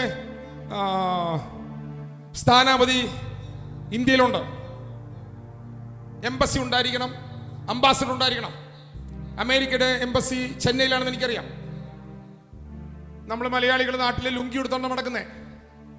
ഇവിടുത്തെ എംബസിയിൽ, ഇവിടുത്തെ അമേരിക്കൻ എംബസിയിലുള്ള ആള്, എന്താണ് ഞാൻ വന്ന് താമസിക്കുന്നത് ചെന്നൈയിലല്ലേ, തമിഴന്മാർ മടക്കുന്ന പോലെ കൂതറായിട്ട് മടക്കുന്നവർ. അയ്യോ കർത്താവേ, തമിഴ്നാട്ടിലുള്ള ആരും കേട്ടില്ലല്ലോ സ്വത്രം. അപ്പൊ നോക്കിയേ, ഈ തമിഴൻ വേഷത്തിലല്ല ആരും അമേരിക്കൻ എംബസിയിൽ ഇരിക്കുന്ന അംബാസിഡർ നടക്കുന്നത്. അവന്റെ വസ്ത്രം ഏതാ?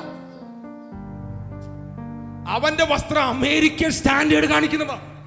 അവന്റെ എംബസിക്കകത്തുള്ള എന്താ പറയുക, ഭക്ഷണം ഏതാ? തമിഴന്മാരുടെ എന്താ പറയുക, സാമ്പാറും ചട്നിയാ.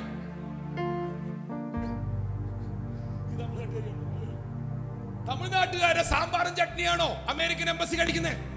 നിങ്ങളെന്താ മിണ്ടാത്തത്? അമേരിക്കൻ എംബസിക്കകത്തിരിക്കുന്നവൻ കഴിക്കുന്നത് അവൻ അമേരിക്കൻ ഫുഡാ. വല്ലപ്പോഴും ടേസ്റ്റ് നോക്കുമായിരിക്കും. ഞാൻ മനസ്സിലാകാൻ വേണ്ടി പറഞ്ഞു. അപ്പൊ അവരുടെ വസ്ത്രം വേറെ, അവരുടെ ഭക്ഷണം വേറെ, അവരുടെ മൈൻഡ് സെറ്റ് വേറെ.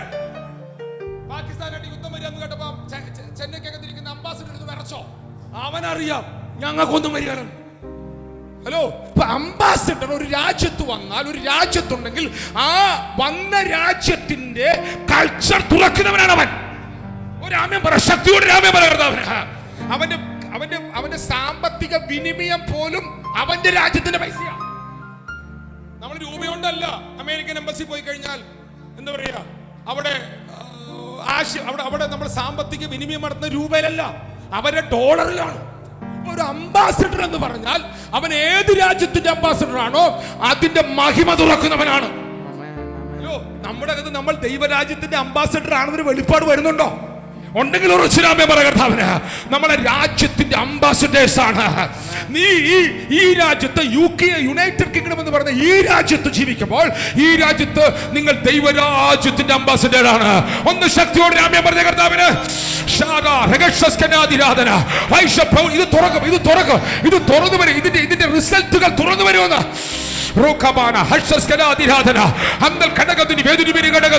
നീ അംബാസഡറാണ്, നീ പൗരനാണ്. പാതാള ഗോപുരങ്ങൾക്ക് നിന്നെ തൊടുവാൻ കരുത്തില്ല. ഞാൻ എന്റെ സഭയെ പണിയോ, പാതാള ഗോപുരങ്ങൾ അവനെ ജയിക്കയില്ല. നീ തീരുമാനിക്കും എന്ത് സംഭവിക്കുമെന്ന്. നീ തീരുമാനിക്കും ഇന്ന് പകൽ എന്ത് സംഭവിക്കുമെന്ന്. നീ തീരുമാനിക്കും ഇന്ന് രാത്രി എന്ത് സംഭവിക്കുമെന്ന്. നീ തീരുമാനിക്കും ഈ രാജ്യത്ത് എന്ത് നടക്കുമെന്ന്.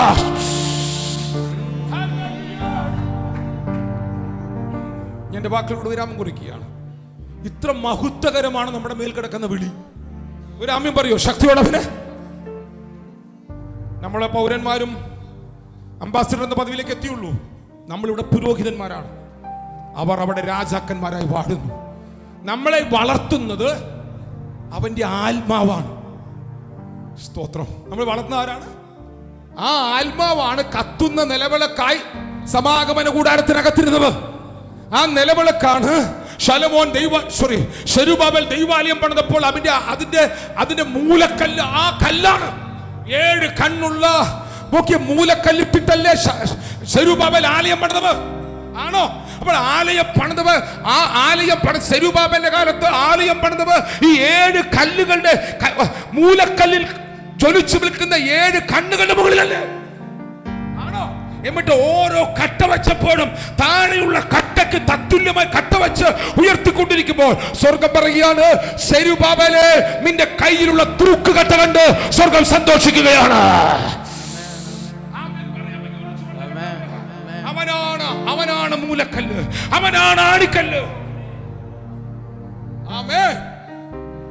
നമ്മൾ ക്രിസ്തു വെളിപ്പാടിൽ വളരാൻ തുടങ്ങുമ്പോൾ നമ്മുടെ അകത്ത് ദൈവഭക്തി വർദ്ധിക്കാൻ തുടങ്ങും. ആമേൻ പറ. ദൈവഭക്തി വർദ്ധിക്കാൻ തുടങ്ങുമ്പോൾ യഹോഭക്തി ജ്ഞാനത്തിന്റെ ആരംഭമാകുന്നു. ഒന്ന് പറഞ്ഞ ബാക്കി പറഞ്ഞ യഹോഭക്തി. ഓ നിങ്ങൾ മിണ്ടുന്നില്ല. യഹോഭക്തി ജ്ഞാനത്തിന്റെ. ശലോമോന് ദൈവം ജ്ഞാനം കൊടുത്തത് രാത്രി സ്വപ്നത്തിലാണ്. എന്നാൽ നിങ്ങൾക്ക് ദൈവം ജ്ഞാനം തരുന്നത് നിങ്ങൾ ദൈവഭക്തിയിൽ വളരുമ്പോഴാണ്. ഒരു ആമേൻ പറയാൻ പറ്റും, ഉറച്ചൊരാമേൻ പറയാൻ പറ്റുമോ കർത്താവിന്? ശലോമോന് ദൈവം ജ്ഞാനം കൊടുത്തപ്പോ ആ ജ്ഞാനം കിട്ടിയ ശലോമോൻ അവന്റെ രാജാക്കന്മാരെ ഒരു വാക്യമുണ്ട്, ശേബാരാജ്ഞി വരികയാണ് അവന്റെ ജ്ഞാനം കാണാൻ. അവൻ വന്നപ്പോ ശേബാരാജ്ഞി വന്നപ്പോ അവന്റെ നടപ്പും അവന്റെ പടയാളികളുടെ ഇരിപ്പ്, ഭക്ഷണം, സകലതും കണ്ടിട്ട് ശേബാരാജ്ഞി സ്തംഭിച്ചു പോയി. അങ്ങനെ വാക്യമുണ്ട്. 1 രാജാക്കന്മാരുടെ പുസ്തകം 10 വായിക്കണം എന്നെന്റെ ഓർമ്മ. അവന്റെ പരിചാരകന്മാരുടെ നടപ്പ്, തീന്മേശയിൽ ഇരിപ്പ്, എത്ര മനോഹരമായിട്ടാണ് ശലോമോൻ സെറ്റ് ചെയ്തത്. കാരണം രാത്രിയിൽ ഒരു സ്വപ്നത്തിൽ ദൈവം അവന്റെ പ്രാർത്ഥനയ്ക്ക് മറുപടി നൽകി, ഞാൻ നിന്നെ ജ്ഞാനത്താൽ നിറയ്ക്കുകയാണ്. ഒരാമേനെന്ന് ഉറച്ചു പറയാമോ കർത്താവിന്? അങ്ങനെയെങ്കിൽ 7 ആത്മാക്കളിൽ 2ാമത്തെ ആത്മാവ് ജ്ഞാനത്തിന്റെ ആത്മാവാണ്. ജ്ഞാനത്തിന്റെ ആത്മാവ് തുറക്കുമ്പോഴല്ലേ സത്യത്തിൽ അവന്റെ സഭ രാജ്യങ്ങളെ ഭരിക്കുമാർ വളരാൻ തുടങ്ങുന്നവർ. ആമേൻ പറയാൻ പറ്റുമോ നിങ്ങൾക്ക്? അവന്റെ സഭ പണിയപ്പെടും, അവന്റെ സഭ പണിയപ്പെടും. ഒന്ന് എഴുന്നേറ്റ് നിന്നോ, നമുക്ക് ഒരുമിച്ച് ദൈവത്തിന് നന്ദി കൊടുക്കാം. അവന്റെ സഭ പണിയപ്പെടും. കാരണം നമ്മുടെ മേൽ പകർന്നിരിക്കുന്നത് അവന്റെ ആത്മാവാണ്. നമ്മുടെ മേൽ പകർന്നിരിക്കുന്നത് അവന്റെ ജ്ഞാനത്തിന്റെ ആത്മാവാണ്. ഒന്ന് ഇന്ന് രാവിലെ അത് തുറന്നു വരുവാൻ പ്രാർത്ഥിച്ചു. കണ്ണുകളെല്ലാം അടച്ചുകൊണ്ട് 1-2 മിനിറ്റുകൾ പ്രാർത്ഥിക്കാമെങ്കിൽ പ്രാർത്ഥിച്ചോ. ശലോമോന്റെ ജീവിതം തിരിഞ്ഞത് ഒരു രാത്രിയാണ്. യോസഫിന്റെ ജീവിതം തിരിഞ്ഞത് ഒരു രാത്രിയാണ്. ദാനിയേലിന്റെ ജീവിതം തിരിഞ്ഞത് ഒരു രാത്രിയാണ്. ഇന്ന് രാവിലെ ഞാൻ ആത്മാവിൽ പ്രഖ്യാപിക്കുന്നു, നിന്റെ ജീവിതം തിരിയാൻ പോകുന്ന ഒരു പകലായി പകൽ മാറാൻ പോവുകയാണ്. ഒരു രാത്രി മതി കണ്ടോ, ഒരു രാത്രി മതി കണ്ടോ ജീവിതം തിരിയാൻ, ഒരു രാത്രി മതി കണ്ടോ ജീവിതം തിരിയാൻ.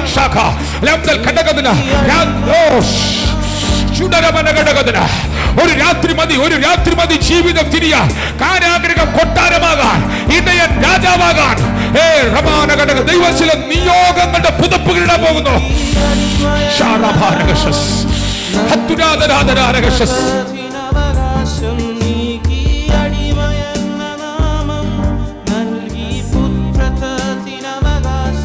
Abba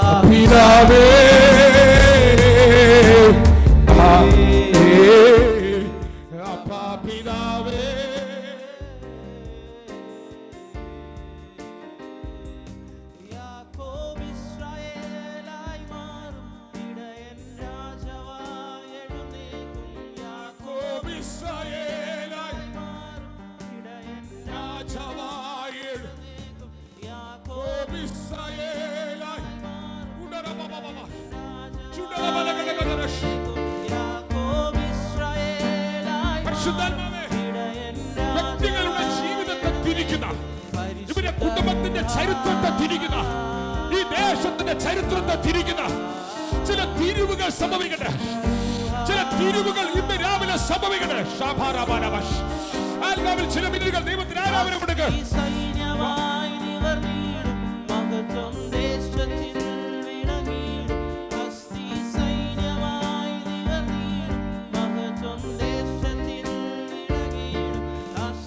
സൈന്യമായി ദേശത്തിൽ വിളങ്ങി പരിശുദ്ധ രൂഹ,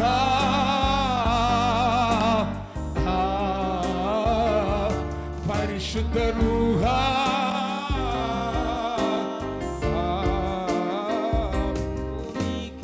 അടിമയെന്ന നാമം നൽകി പുത്രത്വത്തിനവർ നൽകി പുത്രത്വത്തിനവർ ഈ അടിമയെന്ന നാമം നൽകി പുത്രത്വത്തിനവർ ഈ അടിമയെന്ന നാമം. ഓ റബാബാഷ് പണികൾ ധ്യാനിച്ചു പാടി.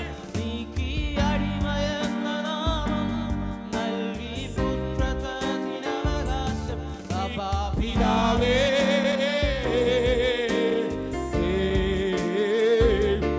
അപ്പാ പിതാവേ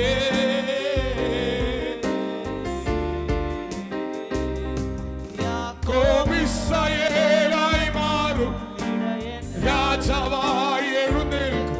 യാക്കോബിസ്രായേലായി മാറും രാജാവായി ഇസ്രായേലായി മാറും ഇടയൻ. ഞാൻ എഴുന്നേൽക്കുന്ന കാര്യമേ പറയുന്നു. ഇസ്രായേലായി മാറും ഇടയൻ രാജാവായി എഴുന്നേൽക്കും.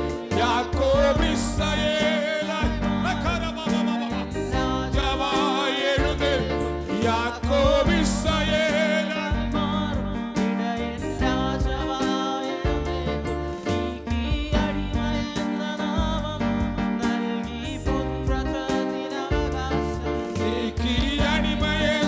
നാമം നൽകി പുത്രത്വത്തിനവർ നീക്കി അടിമയെന്ന നാമം നൽകി പുത്രത്വത്തിനവർ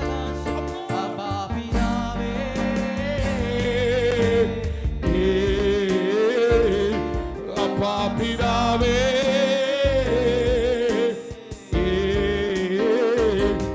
അപ്പാ പിതാവേ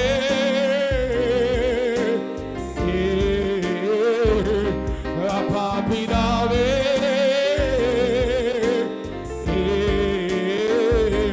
നീക്കി അടിമയെന്ന നാമം നൽകി രാജാവിന്റെ നീക്കി അടിമയെന്ന നാമം നൽകി ഈ അടിമയെന്ന നാമം നൽകി ഈ അടിമയെന്ന നാമം ശബന. അതിരങ്ങൾ തുറന്ന് അന്യഭാഷ പറയാമെങ്കിൽ പറഞ്ഞു. അതിരങ്ങൾ തുറന്ന് അന്യഭാഷ പറയാമെങ്കിൽ പറഞ്ഞു.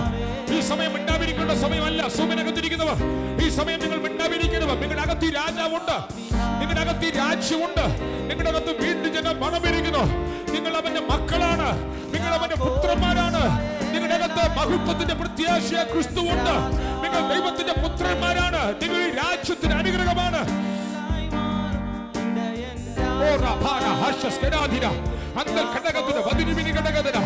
നിങ്ങൾ രാജ്യങ്ങൾക്ക് അനുഗ്രഹമാണ്. നിങ്ങൾ പട്ടണങ്ങൾക്ക് അനുഗ്രഹമാണ്. നിന്റെ ഇന്നത്തെ കറക്കം നോക്കണ്ട. ഇതിന്റെ ഇന്നത്തെ കറക്കം നീ ചിന്തിക്കരുത്.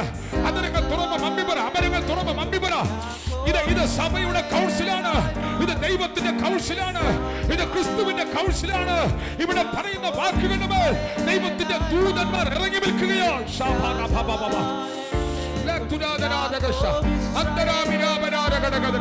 അങ്ങനത്തെ സ്പിരിച്വൽ റിലങ്ങൾ തുറക്കുന്നു.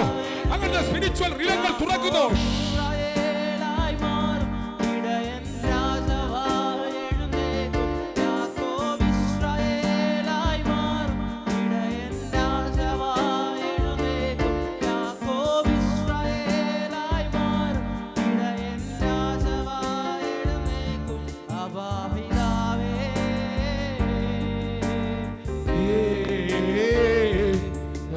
പിതാവേ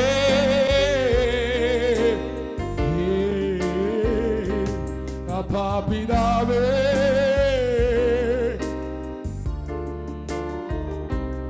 ഒരു നിമിഷം കണ്ണടച്ച് ക്രിസ്തീയ ജീവിതത്തിന്റെ വളർച്ചയുടെ ഏകദേശം 9 പടികൾ ഞാൻ ഇവിടെ വന്ന ശേഷം എഴുതി വെച്ചു.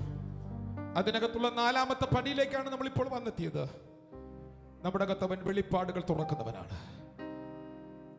യേശു ദൈവപുത്രനാണെന്നും യേശു ക്രിസ്തുവാണെന്നുള്ള വെളിപ്പാടുകൾ നിങ്ങളുടെ അകത്ത് വന്നാൽ നിങ്ങൾ ക്രിസ്തു എന്ന തലയോളം വളരാൻ തുടങ്ങും. ഇനി ജീവിക്കുന്നത് ഞാനല്ല, ക്രിസ്തുവത്രേ നമ്മിൽ ജീവിക്കാൻ തുടങ്ങും. ക്രിസ്തു നിന്നിൽ ജീവിക്കുന്നുണ്ടെങ്കിൽ നീ രാജ്യങ്ങൾക്ക് അനുഗ്രഹമാണ്. അതിനൊന്ന് കരമുയർത്തി രാമൻ, നല്ലൊരു ആമേൻ പറഞ്ഞു ഉറച്ചു കർത്താവിന്. ആ പേപ്പർ ഇന്ന് രാവിലെ പാസ്സാകട്ടെ. ഞാൻ ക്രിസ്തു എന്ന തലയോളം വളരുകയാണ്. എന്റെ കുടുംബം അനുഗ്രഹമായി മാറുകയാണ്. എന്റെ ജീവിതം അനുഗ്രഹമായി മാറുകയാണ്. 50ഓളം അനുഗ്രഹമാണ് അബ്രഹാമിന്റെ മേൽ വന്നത്. ഇത് മുഴുവൻ എന്റെ അവകാശമാണ്. പറയാൻ പറ്റുന്നുണ്ടോ? ഇത് മുഴുവൻ എന്റെ അവകാശമാണ്. ഇത് മുഴുവൻ എന്റെ അവകാശമാണ്. ഞാനും എന്റെ കുടുംബം അത് അനുഭവിച്ചിരിക്കും. ഞങ്ങൾ രാജ്യങ്ങൾക്ക് അനുഗ്രഹമാണ്. ഇതല്ലേ ദേവദാസൻ ആദ്യം പറഞ്ഞിരുന്നത്? നിങ്ങൾ രാജ്യങ്ങളിലേക്ക് അയക്കുമെന്ന് പറഞ്ഞപ്പോൾ നിങ്ങൾ ആരും അധികം സ്തോത്രം പറഞ്ഞ് ഞാൻ കേട്ടില്ല. ഇന്ന് രാവിലെ ഉറപ്പോടെ പറ, നീ ക്രിസ്തു രൂപിയായ ക്രിസ്തുവിന് അനുരൂപനായി നീ വളർന്നുണ്ടെങ്കിൽ നിന്റെ ജീവിതം ഈ രാജ്യം കൊണ്ട് അവസാനിക്കില്ല. ഈ രാജ്യത്ത് ജീവിക്കാൻ സ്ട്രഗിൾ അനുഭവിക്കുന്ന നീ, ഞാൻ ഉറപ്പോടെ പറയാം, നിന്റെ അകത്ത് വളരുന്നത് ക്രിസ്തുവാണെങ്കിൽ നീ രാജ്യത്തിന്റെ അതിർവരമ്പുകളെ പൊട്ടിക്കും. നീ രാജ്യങ്ങളുടെ നിയമങ്ങളെ പൊട്ടിക്കും. ഒന്ന് കരമടിച്ചത് പാസ്സാക്കിക്കോ, ഒന്ന് കരമടിച്ചത് പാസ്സാക്കിക്കോ. ഇവിടുത്തെ നിയമങ്ങൾ ദൈവസഭ തീരുമാനിക്കും. ഈ രാജ്യം ഇനി ശത്രുവിന്റെ കയ്യിലല്ല. ഈ രാജ്യം ഇനി നിരീശ്വരവാദികളുടെ കയ്യിലല്ല. ഈ രാജ്യം ഈ രാജ്യം വിഭിന്ന ജാതികളുടെ കയ്യിലല്ല. കാണുന്നവർ കാണുന്നത് അതാണ്, സെൻസസ് എടുക്കുന്നവർ കാണുന്നത് അതാണ്. പക്ഷെ പ്രാർത്ഥിക്കുന്ന യോശുവ പറയോ, ഞങ്ങൾ ഈ രാജ്യത്തെ നേടാൻ പോവുകയാണ്. ഒരു യോശുവ ജനറേഷൻ എഴുന്നേൽക്കുകയാണ്. ഒരു യോശുവ ജനറേഷൻ എഴുന്നേൽക്കുകയാണ്. ഞങ്ങൾ ഈ രാജ്യത്തെ അവകാശമാക്കോ, ഞങ്ങൾ ഈ രാജ്യത്തെ അവകാശമാക്കോ. ഞങ്ങൾക്ക് പറയാനൊന്നുമില്ല, പറയത്തക്ക കഴിവുകളോ പഠനങ്ങളോ പ്രാപ്തികളോ ഒന്നുമില്ല. പക്ഷെ ഒന്ന് ഞങ്ങളുടെ കൂടെയുണ്ട്, യഹോവ ഞങ്ങളോട് കൂടെയുണ്ട്. അവന്റെ ആത്മാവ് ഞങ്ങളുടെ കൂടെയുണ്ട്. അവന്റെ 7 ആത്മാക്കൾ ഞങ്ങളുടെ കൂടെയുണ്ട്. ആലോചനയുടെ ആത്മാവ് ഞങ്ങളുടെ കൂടെയുണ്ട്. പരിജ്ഞാനത്തിന്റെ ആത്മാവ് ഞങ്ങളുടെ കൂടെയുണ്ട്. ബലത്തിന്റെ ആത്മാവ് ഞങ്ങളുടെ കൂടെയുണ്ട്. അതെ, നിങ്ങൾ ഈ രാജ്യത്തിന്റെ മേൽ ദൈവത്താൽ ഒരു അടയാളമായി മാറാൻ പോകുന്നു.